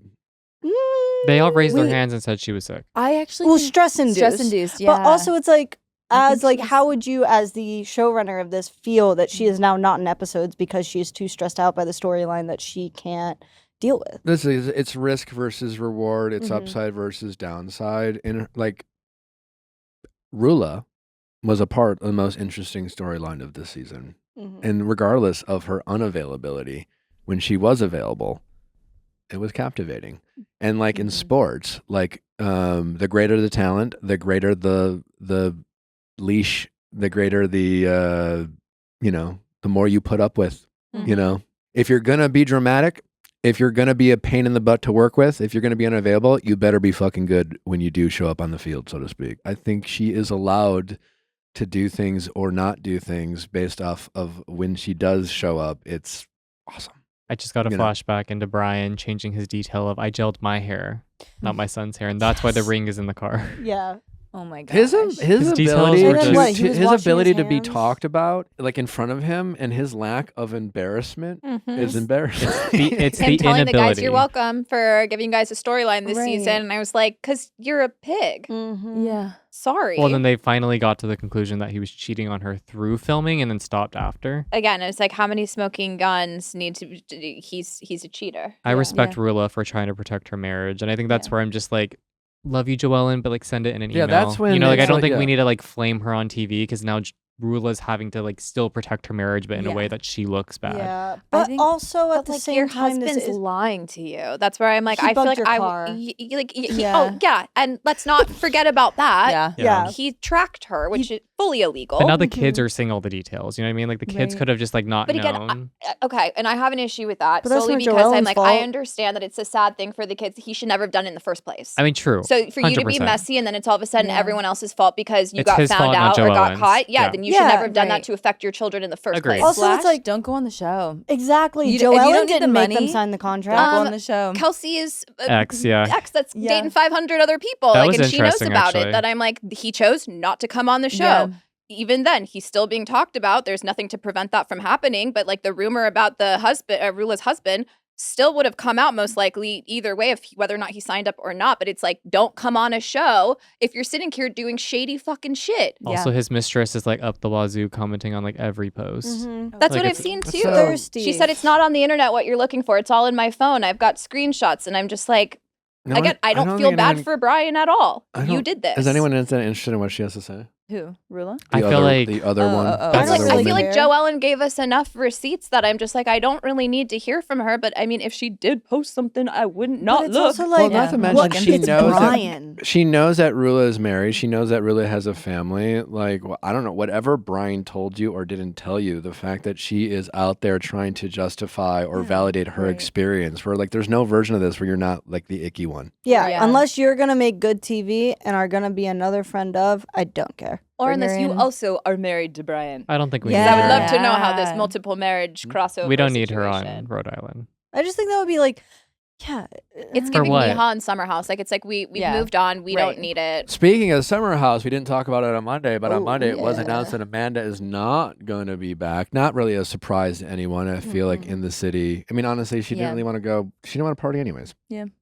You know? Well, that bed will have a new. Yeah, who's Bugging taking over it. the big It also bed? sounds like Ben's Mm. not back. It sounds like KJ's not back. It sounds Makes Sierra's sense. going to be making appearances, but not a full time. What's the That's what show I gonna saw, at be? least. I'm not sure. She'll be popping. It's like a very Lindsay popping in Lindsay and out. Hubbard. Yeah. Yeah. And Lindsay's coming back, though, right? And Carl. It's that again. This Kyle. is we're basing this all off of Speculation. and speculation reports. and a Bravo insider. So this may or may not be true. Allegedly. I just need them to put Carl on in the city. That's all I need. I think Carl going to Summer House again, I'll watch it no matter what. Love him. But I'm just like, he just makes sense for the cast. I think we get rid of some of the cast members and storylines we don't care about. There's with Garvey, what's his name? There's the who's supposed to be the fraud of How old's Carl now? These days? how old's Carl? Yeah. I guess it'd be 40, but I don't know. 42? 41. I mean, I say this as someone who, met my wife when I was in my early 40s. It starts getting weird going out. I want to see Carl like running events at Soft Bar. I want to see him dating in the city. I want to see him at like functions. Adult dates. Yeah, like that's what I want to see. I Not don't really lemon girl. and they Not have like walking up to the girl in the costume, being like, Oh, the yoga you're a girl. slaw. they want to make out? Yeah, you know. Yeah. That's where it's like they have that guy that runs the bar and he has no partner. All he does is get involved in Kenny and Whitney's drama. And it's just like, why is this person on the cast? Oh. Lindsay and Carl have made up. And Gavin. honestly, watching that on social media, outside of any filming of a show, has been awesome Entertaining. to watch. Yeah. So I'm like, let me see that energy, that chemistry Yeah. on in the city. Also, it's like Carl has grown so much. Let us see his growth. Yeah, like as much as I love them trying to make Carl and Bailey happen, like it would have happened by now. Like I don't need to watch another Will They Won't They season of them living together. Like I just really want Carl thriving in the city and let's like pump up his business. What couples don't work for you in the city? Honestly, most of them. I hate to say it, and I'm like, and this is no disrespect. It was like obviously love Lindsay, love Kyle and the Amanda dissolving of their relationship, but like Yvonne moments. Okay, love her with Lindsay, but even then she's kind of oversteps a lot. I'm like Whitney and Kenny, we don't know you well enough to care like about a lot of these in-depth like Kenny's being but that's not reintroduced- that's not their fault. I mean, again, like part of it, we have the scamanda of it all. So like we're, it just takes time to get to know these. But what I'm saying is that it's the same thing like when we're watching a season of The Bachelor sometimes, and then it's like everybody eye rolls when it's the in-depth conversation about my childhood trauma, and it's just like, well, you just met last week. This is a lot. And that's kind of how it feels, where it's like all of a sudden I'm supposed to care about Kenny. And I'm like, and this sounds terrible, and I don't mean it to, but I'm just like, again, I don't know you well enough to be involved in like your relationship. And then the next storyline is you being reunited with your father. And it's like, I just don't know you well enough. It just kind of feels like I'm talking to that girl that's like, hey. It is a pretty Let me tell you about my life. interesting. Yeah, that We is just met in the bathroom. Yeah, it is a pretty interesting thing of like when you have reality TV shows, when you're in there for the first season and immediately like a very personal, very intimate storyline gets brought up before the audience has time to kind of understand you. I mean, And we already have wonder half if the that cast we puts know. Yeah, and so I wonder if that puts you at more of a disadvantage or more of an advantage compared to other new cast members. I I would guess say people are very disadvantage. resistant to change. Anytime we've had a new voice on the show, we have people in the audience being like, "Who the fuck is that?" Like, Girl, you don't have to tell me. Yeah. You don't have to tell me. But like, it just takes some time to like invest in characters, and you have to tell people stories. Yeah. But that's why I think Actually- Housewives does it right, because it's like you introduce us to somebody as a friend of that we're not surprised when they get brought on as a full-time or they come back twice, but it's like we're not in their immediate space, where I'm just like, I do feel like having a cast of people that we've been following for 10 years that we actually are invested in, and then having an entire cast that we haven't met yet, so we get 10 minutes of the cast we're invested in, 40 minutes of cast members we don't know. It's kind of hard to like be invested in their stories when we're just like, oh my God, put Lindsay back on screen. So you would have just basically I don't if you think- had In the City your way, it would have been just more Kyle, more Amanda, probably some West, maybe get a cameo from Sierra, more. You would want a Carl, and then maybe drip some of these other friend I groups. think Yvonne and the friends, like going out to girls' nights and like liking their perspective, kind of getting interested in them. That's more interesting to me than me being like in Kenny and Whitney's apartment and him moving in and him saying snide remarks and me being like, all right, hate this guy. You know what I mean? It's like you're not really giving me an opportunity to get to know this person. Then all of a sudden it's either like I'm in their immediate business or I'm watching you act a certain way that I'm just not down with. Did you watch West's? Yes, I did the whiteboard. I loved it. I thought it was entertaining, but I was like, yeah, I mean, great move in the sense of, hey, ask the people that are still going to like come down hard on you, quote unquote. but then also like give us nothing. And like he gave more information than he did in the That was reunion. basically Wes's reunion. Well, yeah, he confessed to the fact that they were doing everything but before that statement. Okay, So it's well, like, that's idiot. definitely some tea. Yeah. But like, We had a very spirited discussion, Mhm. Mary, Justin, and I, on Yes, we Viall did. Files Plus. If you're interested in The going. tea is cold. That's all I gotta say.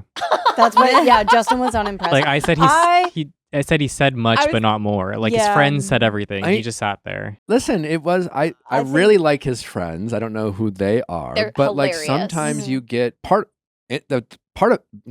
big part of interviewing, almost all of it is like making your person you want to interview feel comfortable and Mhm. like clearly, say what you want. Obviously, Wes and Amanda didn't feel comfortable, and I like that his friends like they really gave him some shit, like a good group of guy friends would give their guy shit, and to me, it was like, yeah, this is a really selfish guy who's probably has a lot of growing up to do. Probably not a narcissist. I think it proved your point that he's stupid. I mean, he kind of said that where he's like, I'm not as calculated. I think you just don't think about anyone. I think he's you're just really selfish and inconsiderate and doesn't think things through. Very a la Sincere. And again, I think he is.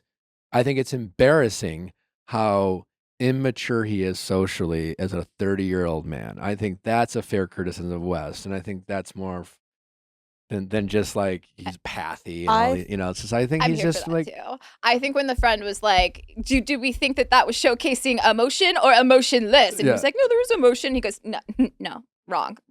no, they roasted him in I don't know, just from male relationships and the friendships I have. I mean, I think Wes probably got more out of that in terms of like actually seeing how he moved and being called out from these guys than he got out from a bunch of fans just like calling him names. I think you're right about that, but the thing is, that's what pisses me off about West the most, is because like at the end of the day, West absolutely is the type of guy that like once his boys tell him he fucked up, then he'll acknowledge that he fucked up. Well, right? he did 'Cause that's what's acknowledge it. He important to doesn't him. like he didn't grow up with sisters. He doesn't. It No, didn't sound but like he I had a lot also of women think- friendships. Okay, boo-hoo. So do a lot of guys. I'm Like I saying think it's like it's boo-hoo. not. And a so lot of West, those guys. I mean, Zero. don't again, do that. we are literally watching Love Island, and we are watching like Sincere is a blueprint of Wes Wilson, just a younger version. Yeah, and I mean, agree like, with that. Show me the difference. And I think it's like West isn't, and I agree. my point with is, your there's a lot take. of them. Yes, I completely agree with your take that there are a bunch of guys like this, and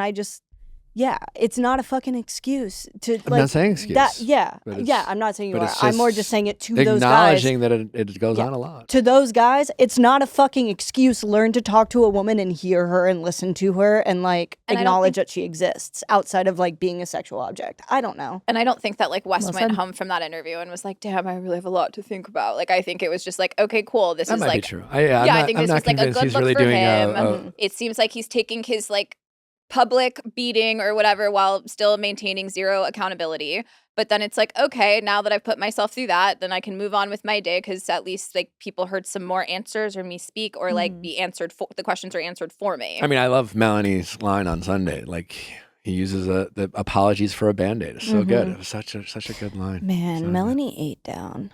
Yeah. I love her. Melanie's a fantastic She's character awesome. on the show. She's Mhm. awesome. I'm just so curious to see what they're going to end up doing with my favorite Bravo show, Summer House, for this upcoming summer. Yeah. I'm equally parts nervous, as excited as preparing my expectations. If you could ask Bravo to do one thing for you to make Summer House good, what would it be? Let me cast it. Period.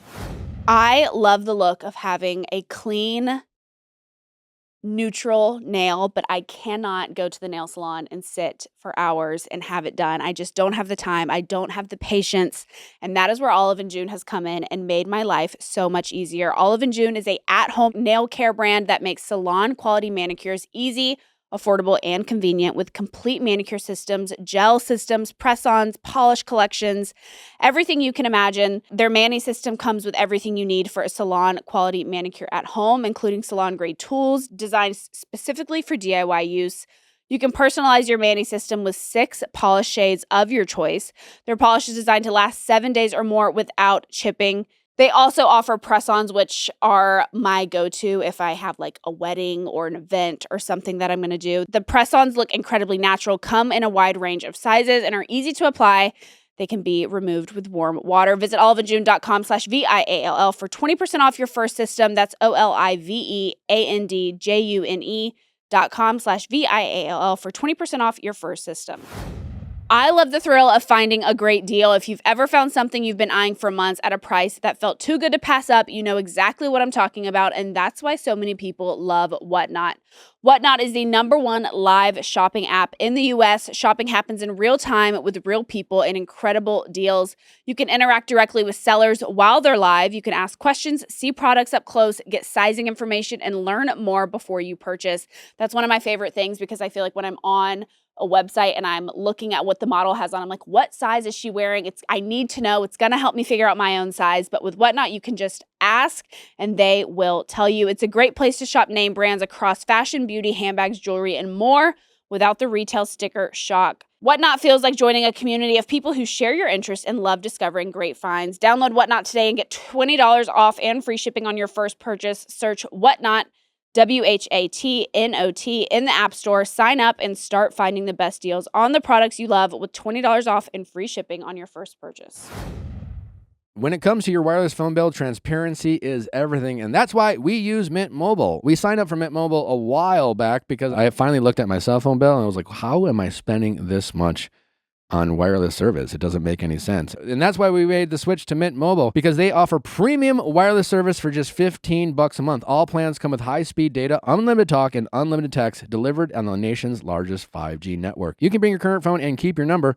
It's super easy, and you can choose from 3, 6, or 12-month plans, giving you flexibility and avoiding the high monthly wireless bills. Signing up is even easier and can be done online. No one likes going to those wireless stores. So be like me, save money and make the switch. Why overpay for wireless for services is no better than the more affordable options, like Mint Mobile. To get your new wireless plan for just $15 a month, go to mintmobile.com/VIALL. That is mintmobile.com/VIALL. Cut your wireless bill to just $15 a month at mintmobile.com/VIALL. That's it. There's no catch. Upfront payment of $45 a month for 3 months, $90 for 6 months, and $180 for 12-month plans. Plan required 15 per month equivalent. Taxes and fees extra. Initial plan term only. Greater than 50 gigabytes may slow when network is busy. Includes up to 20 gigabyte hotspot. Capable devices required. Availability, speed, and coverage varies. See mintmobile.com.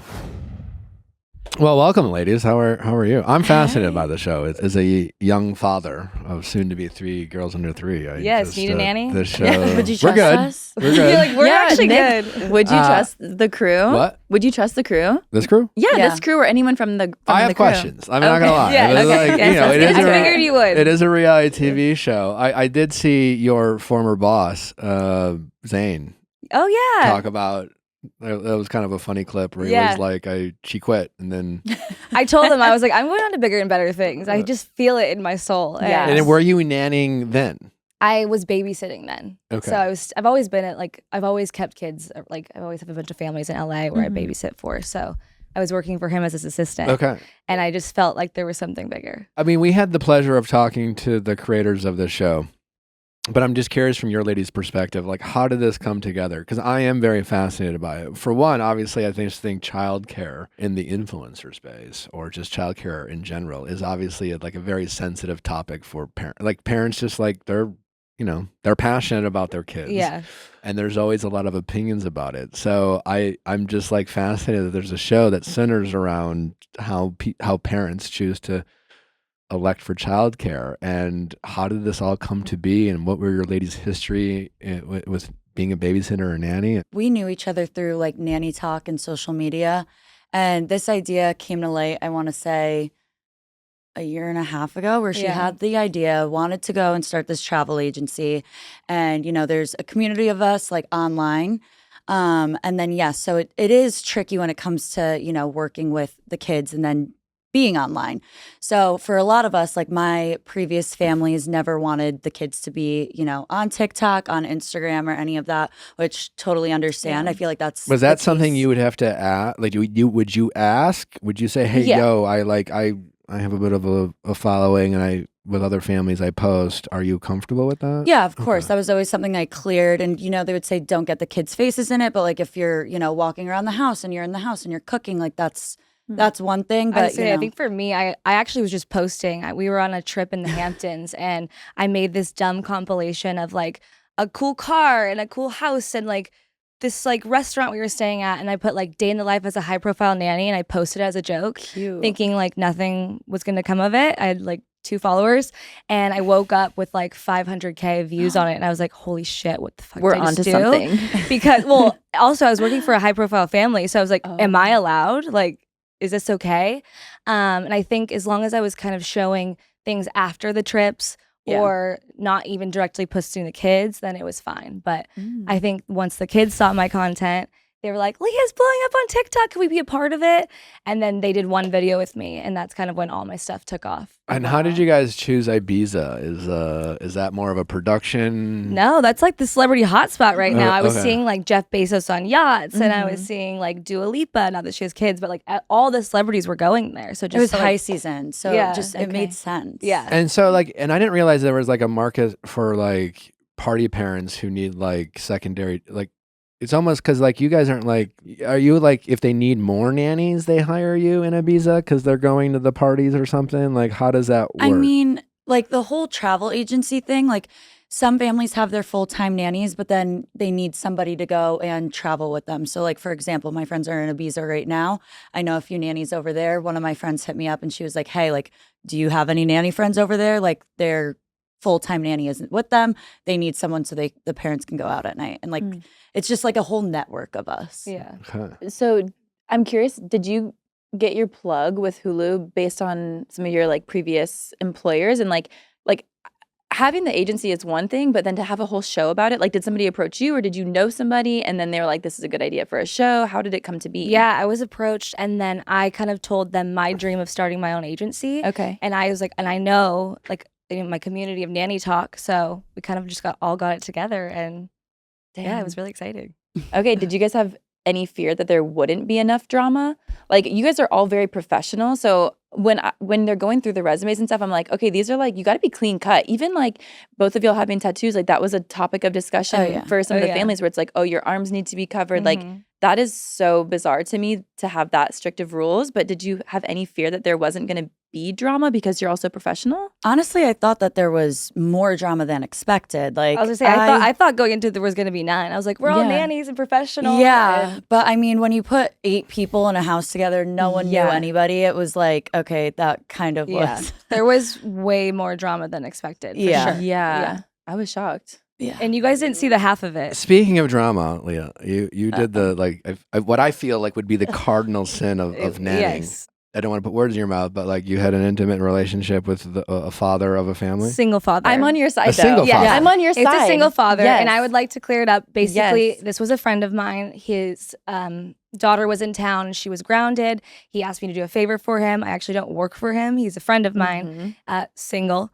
And as he came home from his night out or whatever, it just felt like hanging out with a friend again. So His fault. And that's kind We've of been talking about this week, actually. Position of power. yeah. There's a hierarchy, but at the end there of was the no day- affair.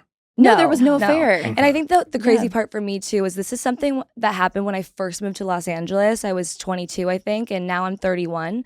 So the fact that this story even came out, and as you saw, it was like on our nanny cams, so in our rooms. I wasn't even thinking we were being But you filmed. guys hooking up?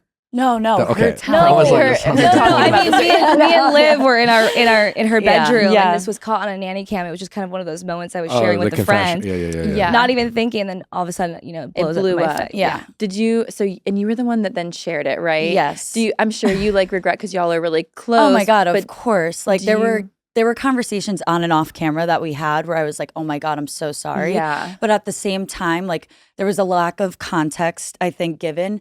Again, people are like, oh, you snaked your friend. Leah and I were not friends at the time. Like this was somebody that I knew through social media, and we were acquaintances through social media. Yeah. So, when your boss kind of pulls you and is like, oh, I slept with a dad Yeah. and no context was given, I was like dumbfounded. Yeah. And So then you that's told like- Taylor? Okay. She told Hannah. I and told Taylor. Hannah, and then Taylor told everybody. Taylor Taylor told the the mom. families. Taylor Yeah. told Nicola. Okay, I want to talk about that because to me, God love her, but that felt way out of line. For because sure. Yeah. For people who are worried about their reputation, everybody's wanting jobs. Yes. Like to know that each person has to pay $3,000 to live in this house, that's Yeah. that's a steep price for the house. And to Yeah. know that you guys might not get jobs if this gets out. For her to go to Nicola, I was shocked. Well, and that's what I was worried about Taylor in the beginning anyway, because I know that she doesn't necessarily have the high profile experience. And, you know, Does she have common sense? apparently not. You know what I mean? You tell us. What do Yeah. you think? But I mean, you know, it's not my world. And mean, I know listen, that it's, she felt like she was, I mean, I feel like I'm close with my employers as well, but there's a line. And like, as we're, you know, trying to build this agency, I feel like the last thing she should have done was sit down with Nicola. And it just felt like she was trying to defer from her like own doing. Just to play devil's advocate for fun, because I like to do it. Yeah. But like if you're interviewing for a job, Yeah. let's say I'm like, hey, I need a nanny. Yeah. And my wife is like, yo, listen, I heard you slept with someone you work for. Like, obviously they weren't in a relationship. He was single. Do you think it's fair for a couple to find that behavior to be like, I'm not so sure? Or are you more like, he was single, it's like, it's apples and oranges? I think that my experience kind of has spoken for itself. I've grown so much since that point. And of course, you guys are entitled to your own opinions about me, and especially for whatever your family's needs are or whatever. But I think that if that's something you heard and I explain myself, it's up to you guys to, you know, decide my character if that works for you. And do you feel like Taylor was, I guess I'm assuming you feel like Taylor wasn't doing necessarily to protect that family, but just to be malicious almost is what it felt like watching it. Because that's the first time, I mean, I knew she said it, but just watching it and how it was done, that's what it felt like. Do you regret bringing Jack into the fold? No, not at all. Jack's an amazing nanny. Okay. Was I angry at the way he went about things? For sure, but there were so many conversations that unfortunately like didn't make it with me and Jack, where I feel like towards the end I really understood him. But yeah, I don't regret bringing him. No. What would you have done differently if you could do it all over again? Oh, God. Season 1. I feel like I probably would really draw the line between business and friendship. I think I got too comfortable too fast. With sharing, you know, intimate details about myself, or, you know, just not really taking it as seriously as I should have from the beginning. I think you saw episode 1, like I was the first person to get drunk, you know? And as a boss, I mean, as a boss, I could see why everybody was, you know, a little nervous or skeptical about what they all dropped their lives to be there for. Yeah. For me, I would say what I would do differently is just knowing, you know, keeping my mouth shut. Yeah. Well, I mean, things have changed now. Exactly. Leah and I are super close. We live with each other. So like things have, you know, completely changed, and we both know that going. Yeah. Wait, I have to ask, who are you guys working for in LA? Because you're both local now. Yes. So I actually moved here because I'm now working for the 3 Dads. So Mitchell got offered the job on the show. People saw that. And then he ended up declining. And so I was coming out a lot for stuff like confessionals for the show. And they were like, Liv, like, do you want to work for us full time? And I was like, duh. I've always wanted to live in LA. So I had extra bedrooms, so I'm like, it only makes sense. Yeah. So I was staying with Leah. Are you spray tanning a lot? Oh my God, all the time. Of course. I just went and got Botox with them like 2 weeks ago. Love that. Oh, yeah. No, she fits right in. Yeah, I really do. So, I mean, no, it's been amazing. And then I was looking at places like by myself over here, and Leah was like, no, like, we're already just so close. We have like a little family together with our dogs. And so it just made sense. Has being on the show or it being aired in any way negatively affect any nanny opportunities with potential clients? I feel like I'm fortunate right now enough to be working for a high profile family who Can we know who? I can't say who, but they do know my character and they've watched the show, and you know they're very supportive of me. Are they like entertainers? Are they what do they do? They're entertainers. Okay. Yeah. All right. They're entertainers. All right. Did they enjoy watching the show? They did enjoy watching the show, and I feel like they just know me. And parts of it, I mean, again, that edit, I mean, it's me. I'm learning. I'm you know trying to grow this business, and I feel like I've learned so much through that through that process. Yeah. And you know, there was unfortunately conversations that were missed, and I think a lot of my comments are like, Leah doesn't take accountability. It's like, I did. I had conversations with Nicola about this, trying to clear the air so that the rumor didn't keep spreading. I had a conversation with Bregan even about it. And so, you know, just unfortunately, there's just so much that happened.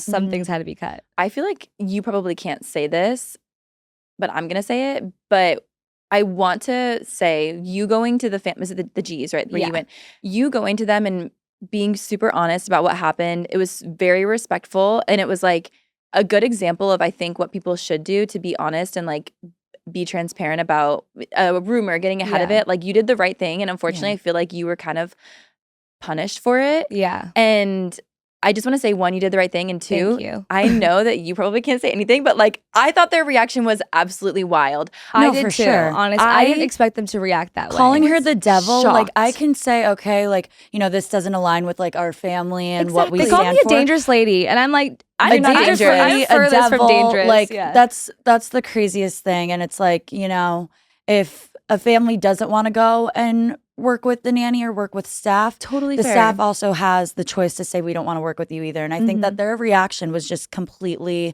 unwarranted and blown out of proportion. Like they treated her, I mean, God forbid he was married or something like that. Like, Right. what would their Yeah. reaction have been then? Like he was a single guy and It's like they I still was freaked out. shocked by like their reaction, but at the same time, I mean, they treated us so poorly, and I feel like the whole time, I mean, they put Sydney in large scrubs. They were saying she's too Yeah. hot. They were whacking us with plants, and like that was the plant thing was crazy. Bizarre. That's I crazy. thought she was gonna take them out and throw them on the ground for us to pick up, and then when she started hitting us, I was like, what was your oh. familiarity with this family before you started filming them? I just do them through a client of mine. So it was more like they're in Ibiza and they're looking for somebody. So I didn't really know much about them besides they're this super wealthy family from Miami. Gotcha. I knew them because I was living in Miami and they own a business out there that's pretty big.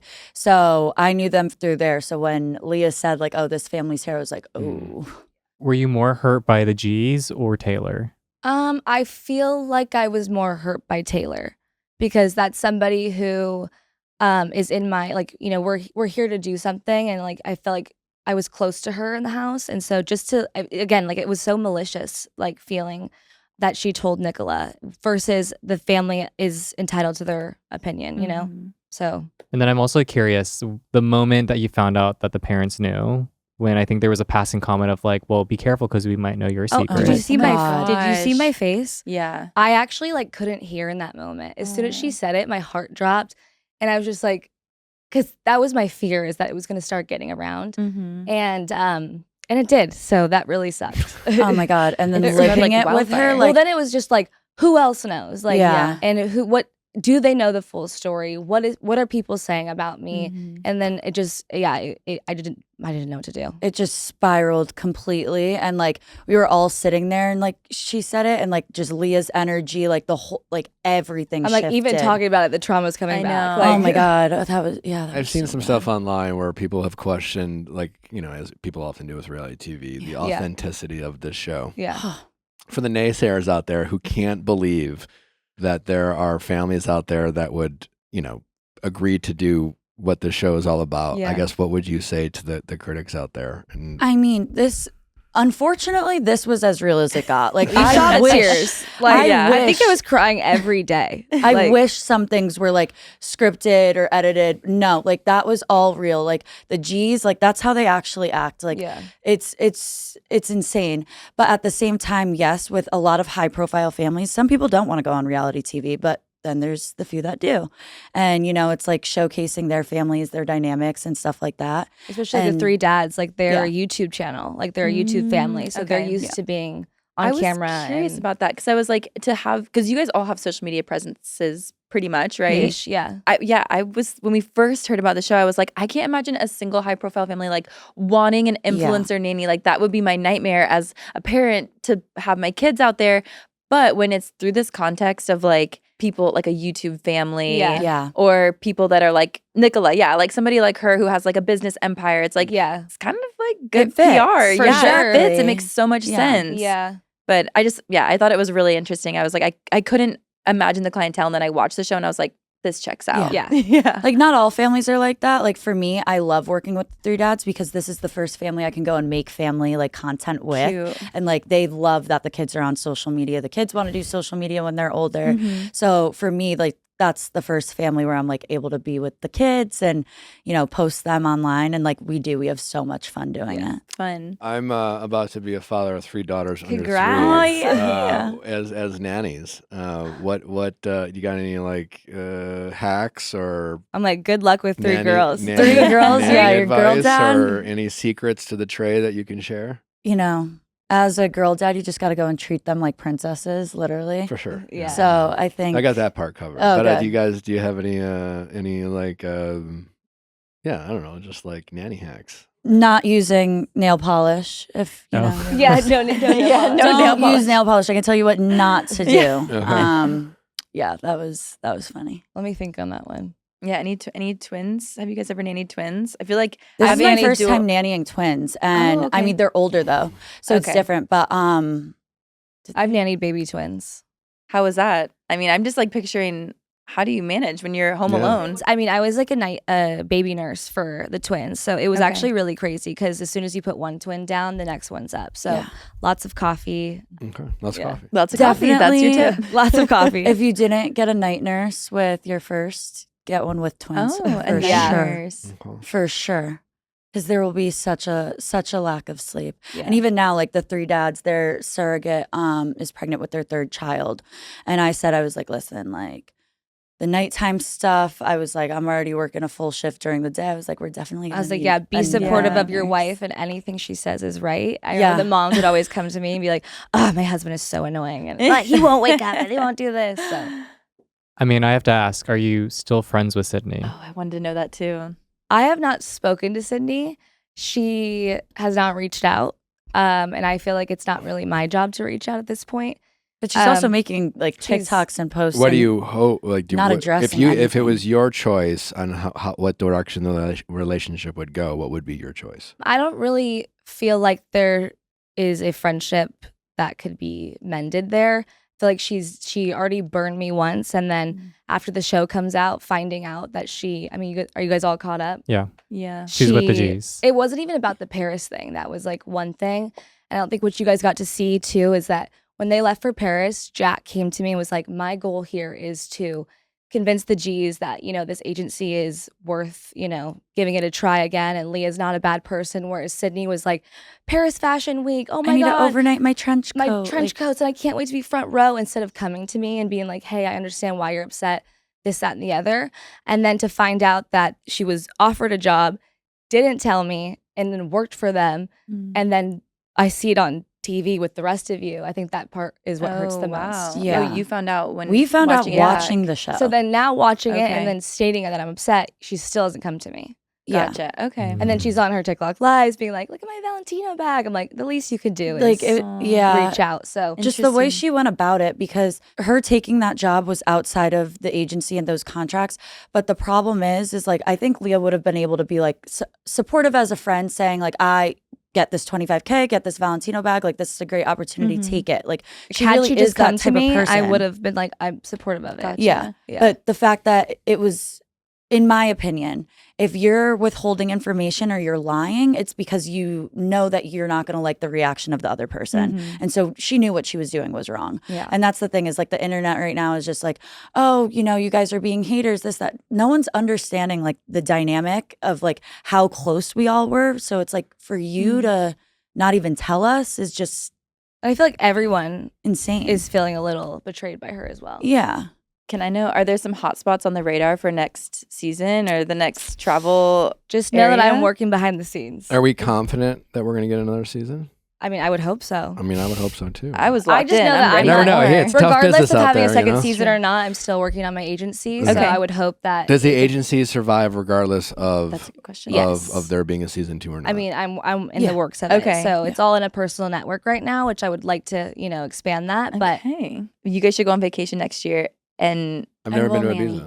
Ibiza. well, Ibiza. I would like Ibiza? to go somewhere else. yeah, Somewhere somewhere Australia? else. Yeah, Greece? Australia, Oh. maybe Ooh, Greece, Greece. Italy. I have a couple more questions. Yes. First one being, is there anybody that you guys regret bringing to Ibiza?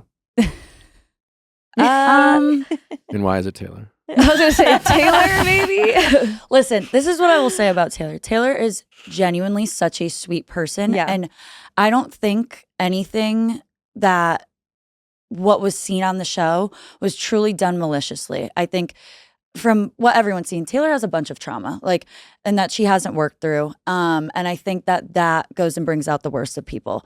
So, you saw a side of her on the show that, Mitchell doesn't go and see that side of her every day, versus like, that's what we saw. Yeah. Do I think that she's like a bad, horrible person? No. But does she have a lot to like work through and learn? Of course. But that's like anyone. We all do. But I think that she's really taken, you know, what happened last summer and seeing like the reactions now and really, you know, working on it. Yeah. Like we saw her the other day and she was like, no, like I'm in therapy. We're working on it. And so I'm proud of her for, you know, at least recognizing that and acknowledging it. That's awesome. And then my other question, just for personal research, what is like the estimated salary of a high profile nanny? We can't give exact numbers. I'll but say over six over figures. 6 figures. Sold. Yeah. It depends like on the family that you're working for. Like Rhode nannies, those are like rotational positions. So you'll be like on for 2 weeks, off for 2 weeks. They have I can even pretty say high some are salaries. salary, but like for me, I was hourly. And so every day I was going into overtime. So I was making so much in overtime. Plus, when you go on vacations, it's 24-hour shifts. So you could just do the math there. Yo, I love this for you. Yeah. The lifestyle, I feel like it's I mean, got it's lots of perks. amazing. Like, honestly, working for these high profile families, you get to live a life that, you know, is You're right there with them. You're right there with them. It's like the but cheat code to you get to go on these like glamorous being brought in. vacations, the bonuses, the, you know, the gifts. I mean, it's the people you're around. Like I've grown The such a networking, network yeah, the of opportunities people there. of who I've met, you know? Yeah. Wait, does this this might be, you don't have to answer this if you don't want to, but does it bleed into your like dating life? Like, are you around other people that are in that same world? And like, is it against the rules to date somebody that you meet while you're like on vacation with a family and they're like in the same circle? I don't think so don't think at so all. either, Just yeah. from at least my experience though, like I at this point in time, I just don't even have time to date. I was going Like, to say, I didn't have the time to date. Is what yeah. it was. Gotcha. So, you know, it's like you're with these families 12 hours a day. I'm there from 9 in the morning to 9 o'clock at night. Like I don't have time to, you know, go and date. And the days that I do have off, like the weekends, that's my me time. Like I'm priorities are all my elsewhere. 20s to work for these families. Yeah. I would have been dating on the weekends. I would have been like, who can I meet while I'm here? I mean, I will say though, but like well, when when I was on vacation, I didn't get off days. So I didn't even get an That makes opportunity to sense. date while I was there. Yeah. Yeah. I will say like when we're able to take personal time though and like we're going out and like going and traveling and stuff, like, oh my God, then that's a different story. But Okay, fun. you know, you saw it on the show. We work hard, but we play harder. Love that. Yeah. Oh, that reminds me of one thing that I on episode 1, you guys were all like, "We get to nanny whenever we want to." Oh, Is yeah.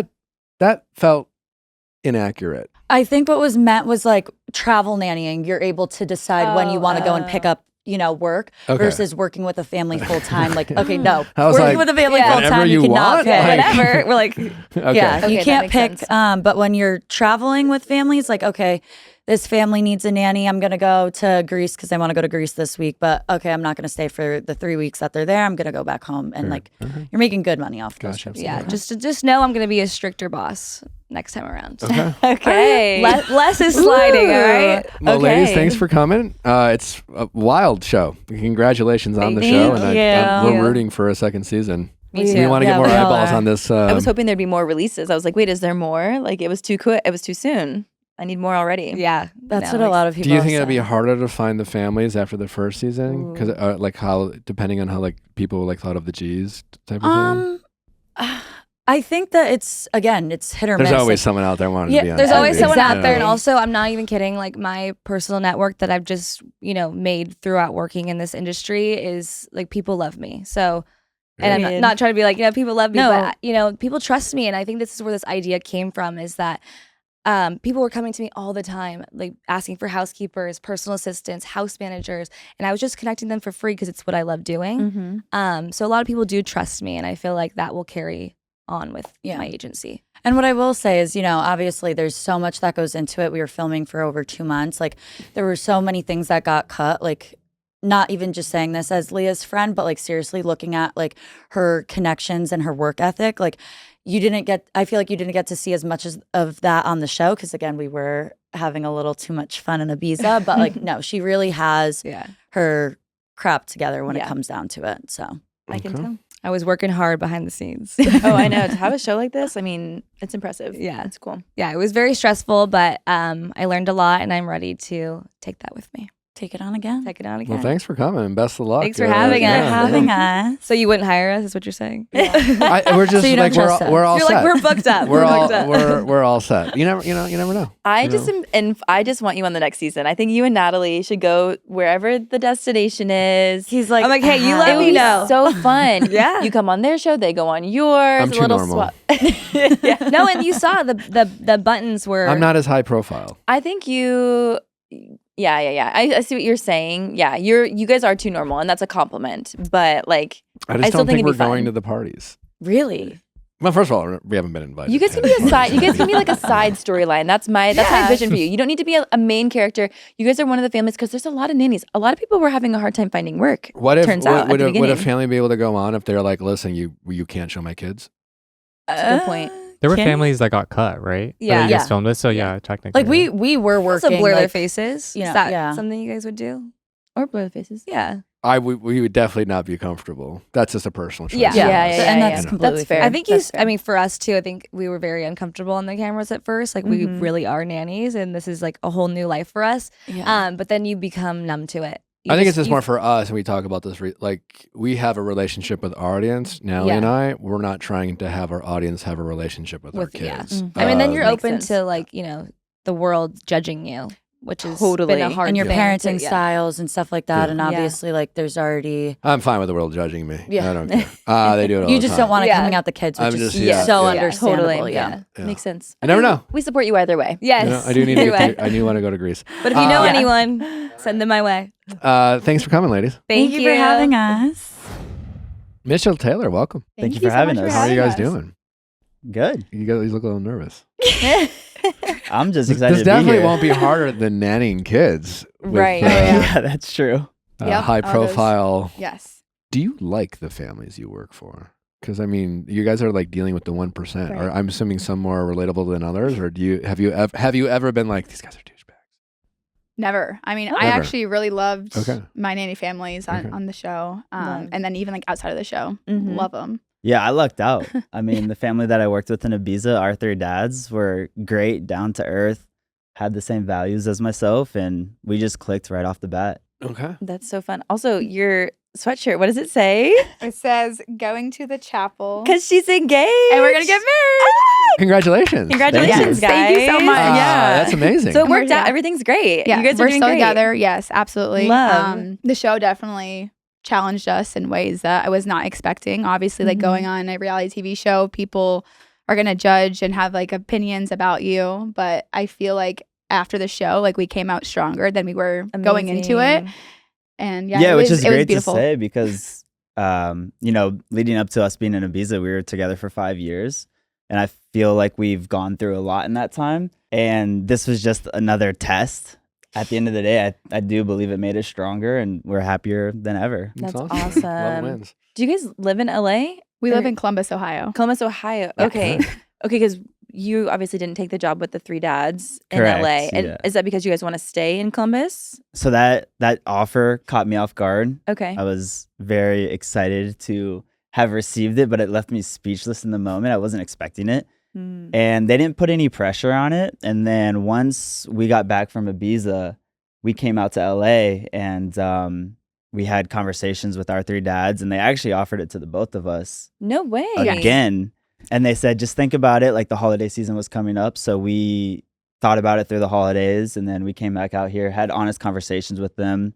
We weighed the pros and cons. And with everything going on, we just didn't feel like it was best for us and best for them because we felt like we weren't able to like commit to a year contract. Okay. So there's no especially, hard like, feelings. with and- us being like, I mean, we're about to be 30 like this year, and Yeah. like my one like dream was to always become like a mom, just because I mean I've been like a nanny for so long, and I love it so much, and I'm like I just like want my own kids as well, and for us like getting engaged and like I want to be get married and just like start our next chapter our next of life, chapter. and also we moved out of his parents' basement yeah, we did. and his bunk bed, and we got an apartment, so that's another like little Love spoiler. that, yeah. What are the common misconceptions? Because I'm sure there are a lot of them that you find to be the most obnoxious and frustrating as someone who is a man who is a nanny of kids. Yeah, I think it's a lot of the times people just don't think I can be good with children Okay. of different ages. and I have a history of working with kids, whether they're infants all the way up to like teenage years. And it's usually not the families that I work with. It's families who may question those families and be like, why do you have like a male in his 20s working with your kids? And then once they get to know me, then they start asking like, hey, can you give our family hours?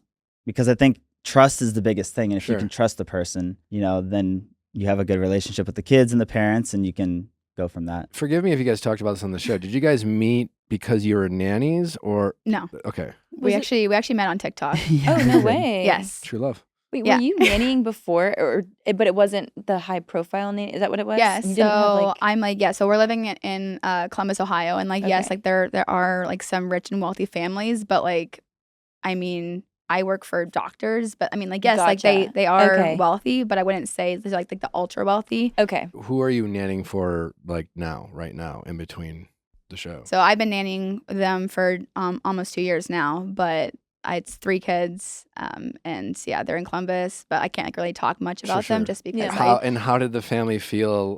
Did they watch? Yes, they watched it. They support me 1000%. Like they know who I am as a person. They know like how I treat their kids and everything. And they were like, "Girl, like I love you." Like, and like, which is amazing because again, like as you saw on the show with like Nicola, like I love creating bonds with like my bosses and everything, and just I don't know, like feeling like family and like at your job is just so amazing. To like where like I will go to their birthday parties and go like Halloween and Christmas and Thanksgiving and all of that. So I don't know. It's just like truly special, like to me. And you seem to make like a special bond with Nicola. I think she's literally the coolest woman I've ever seen. Yes. And I'm like, I want to be her. She's literally iconic, actually. Iconic. Yeah. And she loved you. And I thought it was so cute because she was like, no, you're literally a princess. Like, you're exactly who we want to hire because you're a princess and I want my daughters to be raised by empowered princesses. Are you guys still tight? Do you see the girls? Oh my goodness. Yes. I actually just talked to her like 5 minutes ago. Oh, no way. So like, I mean, we like FaceTime each other all the time. Obviously it's hard like with her being in London, but like we are so close. And then even after Ibiza, Mitchell and I actually went to go and see her and the girls, and like on our own terms. Like this is not from the show, just because like I love them so much. And like, yeah, they were our personal tour guides in London. We had never been, and Nicola invited us out, and we spent the week with them. Nice. Did you feel any kind of way because she made a comment about you should leave him kind of a thing? Did you feel any kind of way? No, towards I didn't. her? I had conversations with Nicola while we were in Ibiza, and then since then have had a lot of conversations with her. And her and I clicked on a lot of different things, but one was she had a brother who had disabilities, and I have a sister who has disabilities. So we bonded over that. And then we really clicked on how we value certain things in like relationships and people and whatnot. So her and I, like, she said it in the shit, like she said it, you know, to Did Taylor. she ever apologize or just acknowledge that maybe her mind has changed? Yes, she actually has. She that's nice. She says, you know, like I was hard on you from the beginning, but I wanted to be there for Taylor, and I took it and understood, and it's we have a great relationship. It seemed like while you weren't the person to start the rumor about Leah sleeping with our client, you seem to be the one who really set it on fire. yes, I'm the drama, the messy one. What are your thoughts and feelings about that situation now that the dust has settled, so to speak? Looking back after, watching it again, I was like, wow, like this is so embarrassing. I hate myself for this. Like I cringe all the time, but in the moment, like I felt so alone from day one, the start, just with I'm Mitchell's +1. I'm like, no, I'm a nanny too. Like I have a lot of experience, and like why can I not be here? And so like from like the girls, like they just always like looked at me like I'm different or like I don't deserve to be here. And so when I first met Nicola, like that connection, I'm telling you, was actually insane. Like we clicked right away, and like I always looked up to her because she did welcome me. She did believe me. She supported me, and like I was mad. I was frustrated in the moment, and I fucked up. I made a mistake, and like I know that, and I did talk to Leah afterwards, and I said like I'm so sorry. Like I shouldn't have done that, especially like not knowing the full story. Like now I'm like, okay, like who cares, you know? But at the end of the day, like yeah, I messed up. So what side are you guys on between the Sydney and Leah of it all? So it's a great question. That is a great question. I love both of them. I love Leah and I love Sydney, and like I think Leah like is valid for like her feelings towards Sydney, but I also like Sydney is the like now like my best friend, and we got super close after the show and everything, and there's some moments But that like, were who's shared. more right? Here's the thing though, like I don't know. I look at it from a standpoint of Sydney had an opportunity, and who's to say other nannies in the house wouldn't have taken that opportunity? Right. And then I would. Leah has her feelings because they hadn't talked about it and had those conversations that they still need to be had. So to me, it's, I was going to Ibiza to make money, to set us up and like work on things. And what's the point of like getting into the high school drama of like, you have to be on Sydney's side, you have to be on Leah's side. Like we're on both sides. We're friends with both of them. And I don't think there's anything wrong with that. Like I think that they're both great people. Like that's just who we are. Like I mean, like I see like the good in everybody. And I mean, for any other nanny saying they wouldn't have taken the signing bonus, that's crazy, and the opportunity to continue working with the G's, like I would probably question it. I think my biggest takeaway of interviewing Liz and Leah and you two is that like this show's real. It's real. It's good stuff. Real. Like, honestly, it is real. Like when it first came out, very fascinated because again, I think it's such a sensitive topic, like childcare. Right. And then there's like, how is this shit real? It's so wild. And yet, it seems like it is. You made a point Thanks for about making saying this. like you wanted to go to Ibiza to set yourselves up and to like make more money. Obviously, I don't want to like expose anything or ask anything you can't say. But I'm like, is going to Ibiza to work for these families that significant of a financial like benefit that it would actually set you up or like get you out absolutely. of Like when you get really? into working with these families, they will pay an arm and a leg for good childcare, especially when they're vacationing and wanting to have a good time themselves. And that's the vision I saw like with what Leah was trying to set up is a lot of times when families go on vacations, their nannies won't travel with them because they take vacation time for themselves. So when these families go out, they do need still childcare and help. So when Leah came about this whole thing, I was like, this is a fantastic idea, and it allows us to travel and do what we like to do and experience new things. But then because it's a specialty inside of nannying itself, like the pay is very good, and you can, if you're smart about it, like you can really, put away savings. Right. Like, it's crazy. A lot of people just, I feel like, look at nannying and just like, okay, like whatever, like there's no money involved in it, but like you'd be actually surprised about how much people pay. I'm assuming you guys want kids someday? Yes. Absolutely. Like, How is that now. going to work as two yeah. full-time nannies? Like your job is to take care of kids. Right. I mean, will you just like, can my kids come along kind of? How does that work? I think we're still like, that's still down the road. Sure. So there's, things and conversations that we'll have. But for now, with being nannies at home and then having the opportunity to travel and do this, it's like if we can continue just being smart about it and setting ourselves up, I don't know if we'll be full-time nannies down the road. Okay. You'll figure it out as you go. Yeah, it's just kind of go with the flow, and that's how we Right. are, and Especially maybe season 2. make the best out of it. Yeah. Okay. Yeah, there we go. When's We have kids and Do we have a goal on a wedding date? I mean, this is so new. I'm guessing you haven't started wedding planning. Right. Yeah, we have actually just been enjoying the fact that we've been engaged. Beautiful and- ring, man. Yeah, gorgeous. Well done. Thank you. I'm like, I'm For obsessed anyone who with wants it. to know how much you make, That nanny. nanny money, yeah. I didn't even like look That at it. Like Ibiza when money. he proposed to me, I didn't even like look at the ring because I was Yeah, just like, so I pretty big. literally blacked out. I was like, what just happened? Like, is this real? Like, is this happening? And Yeah, I it was know, like, beautiful. I know on the show, like it seemed like we were arguing like right before, but we actually had a lot of dates and just beautiful moments that we shared like leading up to the engagement that unfortunately like people did not see. If there's a season 2, will this be a part of the show? Yeah, we yes, want to that would definitely be a continue possibility for like sure. sharing our relationship and the fact that like relationships like they're not all created equal, and there's ups and downs and ebbs and flows, and like you saw we had moments in Ibiza that were tough, but at the end of the day, like as long as we continue to like choose each other and work through things, like there's nothing wrong with that. You had a conversation, I think, with Leah at one point. I think it was with Leah, but it was just an interesting dynamic because you're a couple coming into the house. It's a work environment, and you were kind of like, "Hey, at the end of the day, like this is my person, and I'm gonna vouch for her. I'm gonna Right. respect her. Yeah. I'm gonna have her back." but I also understand this is a working environment, and like I apologize. You kind of like you were very professional with it, but at the end of the day, like you had her back. Do you feel like the girls were too hard on her, or do you think it was kind of just understandable based on the circumstances? Yeah, no, I think there was definitely moments where people were too hard on Taylor in those moments. I think it goes a long way to give somebody grace and let them explain themselves.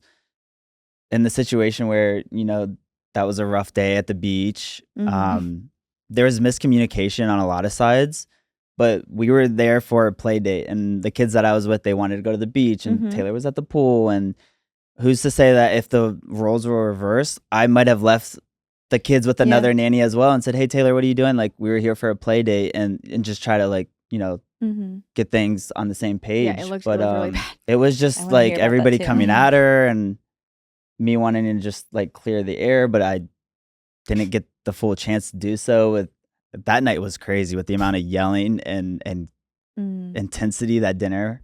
I think my tears like dried up actually because like I like the amount of times I was crying like that whole day. That was a really rough day for me. And Can you tell us what your experience was when Nicola approached you on the beach? Like that was so jarring to watch because it was almost like I felt your humiliation. Like that's what it felt like. I was like, I was wearing literally a princess tiara and a princess dress, and like I still like had that on my head because I'm like, hey, like these girls like love it, and I'm like, whatever. I'm here to prove myself, and that like this is not like a silly costume. Like no, this is what the girls wanted me to wear, and but it's hard. It's even hard to explain. It was embarrassing, and I'm like, that girl is like. I am different today. And like watching that back, like I'm not even kidding. I was like sweating bullets because I'm like cringing hard at myself. And I'm like, wow, like I really fucked up. And yes, my thought process was, yes, we planned a play date and it just was misunderstood. And Mitchell shows up at the beach, but he was supposed to be at the pool. And I was like confused. And so I was like, okay, like, hey, Tamaya, like you are here. She is a great like nanny. She's here for a reason. I was like, I'll be like right back. But yeah, just me being like right back. Like the kids, I would never put the kids in harm, even though I know, I did. But like they were safe. They were with somebody that like I trusted, that other people trusted. Being fired, again, I was like, I've never been fired in my life. So that was very hard. And I was like, I'm done. I just want to go home. Like I don't want to be here. Like what just happened? Yeah, it was heavy. It was hard to watch. Sorry, I'm like, it's like. It was a lot. So, but you got through it, and you got your job back, and you had the tough conversation with Nicola, and you didn't give up. Right, that was like the one thing. Like the proudest moment for me was like accepting that I got fired, going back up there, and taking accountability and talking with her because she made me wait for almost an hour, and like just my mind was going everywhere. And no, we really connected. I'm so grateful that this happened because I was able to explain to her about like me like growing up, and then we bonded about our dads and everything, which was not shown, but it was just very like memorable. I don't know. And so I feel like we watched you grow and evolve, and like, and I told Leah the same thing. She had a really great moment where she, had to like go to the family. That's the thing about the show is I feel like you can't be a bad person because you're a nanny. So like you can be on reality TV on any other show and like do crazy stuff and get away with it. Like if you're a nanny, you got to go make things right if you want to keep working in the business. So like I feel like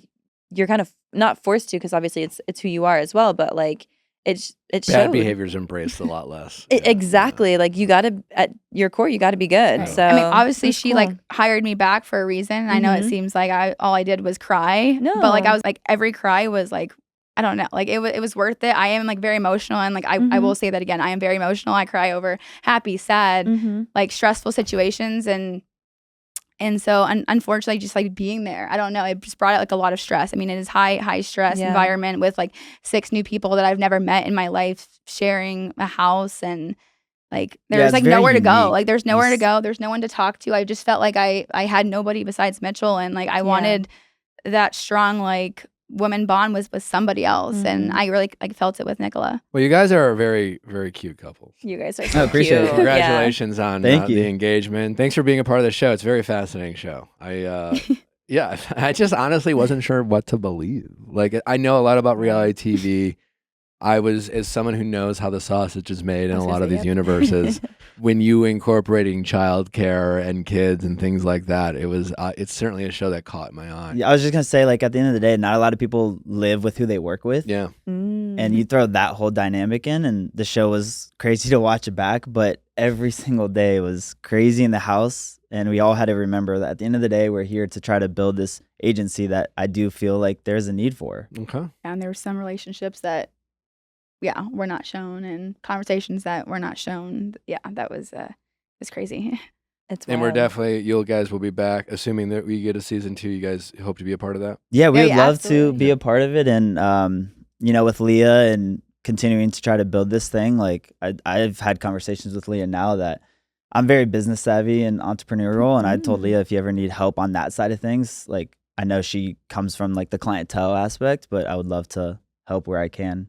Awesome. So you'd prefer that Leah stays the leader of the agency, not yeah. Jack? That's right. Yeah. Okay. Yes, that was like Yes, another thing. we voted for Leah. Yes, from we're the the only start. ones that voted for Yeah. Leah. Why did other people vote for Jack? They just thought in the moment that there needed to be a new face for what was going on in the island, because all the families were catching wind of Leah's secret. You're the thing you Because of me. Yeah. Sorry. Oh, actually, well, let's be real here. If she didn't open her mouth to Liv, Yeah. I mean, Liv was the one that Look, it's like spread not it to everybody totally your else. Yes, fault. I did tell Nicola, but I felt like my reason was like valid. And again, like I take full accountability. Listen, she definitely shouldn't have done that. But no, like And ever without since the context, they didn't have the context, before she shared it. You thought you were saving. You thought you were spreading information to help Also, people you out. know. all I was on the show was, I mean, again, like I was sticking to like who I was as a person, like just showing like how vulnerable I am, like how like I am honest again, and that's all I was trying to be. Was honest, but unfortunately, like it led me to some messy situations. Yeah. And But to be fair, Great there was a TV. lot of people talking behind people's backs. Let's just Right. Okay. There was a lot. but like Okay. again, from like growing up, like I was bullied, and like I never wanted to like have like, I don't know, someone like talk behind my back and like me not know it. Like, and so I always said like, like treat people the way that you want to be treated. And so that's why like I did tell a lot of things, just because like I'm like I don't want people to get hurt or anything. I wasn't doing it because I was trying to be messy or like mean or anything. Like I was just trying to be honest, and unfortunately, yeah. Honesty looks messy sometimes. Listen, sometimes being not a secret keeper is a pretty good quality. Mm-hmm. Someone's really good at keeping a secret. See, Could be a little bit of a red flag. I'm not maybe good at it's like- Yeah. I wasn't good at Depends. keeping secrets. Yeah. Like Yeah, don't it's like- tell me a secret. Like if it's bad. Yeah. Well, congratulations to you both. Thank you so on much. the engagement, and wishing you guys all the best. And hopefully we will see more of your shenanigans in the future. Yes. Oh, Yeah, thank thank you. you. Guys, I'm so into the show. Dude. This is one of my favorite shows, and It's I think good. it's gonna pop. Like I think it's one of those shows where like it just has to simmer a little bit, and then like 2-3 weeks after, everybody's watching. I agree. We're ahead of the curve. Yeah. And Let to the hear that- nannies nanny. And to hear that nobody has talked to like Sydney since she left. I know. I've seen a few of her TikToks though. She did one where she did like a nail transition to red nails, kind of iconic. And here's the thing: like I love the whole cast. I would do the same as Sydney. Yeah. I would do it. Honestly, same. I followed like a lot of the cast, and I would 1,000% take the $25,000 bonus. Mhm. And The signing bonus, and get to go to all the fashion shows, and Valentino, Absolutely. Yeah. and free stay in like the heart Yeah. of France, Paris, wherever Yeah. she is. Like, Sorry, homies. If they're true friends, they'll understand. but I Although would it's- apologize, I was and I gonna would. I was gonna say, it sounds like they're not so mad at her for taking the job, but they're mad at her for not communicating and saying They oh, found out from watching the show. Yeah, Like that's so I insane. kind of get it, Yeah. but I still would take the job. Yeah. Mm. And maybe there was a NDA. Who knows? There could have been something that prevented her from telling anybody. I don't know. NDA in the real life, NDA not on the show. Yeah, exactly. Yep. Very Yep. true. Well, thanks for listening. Bye. Bye.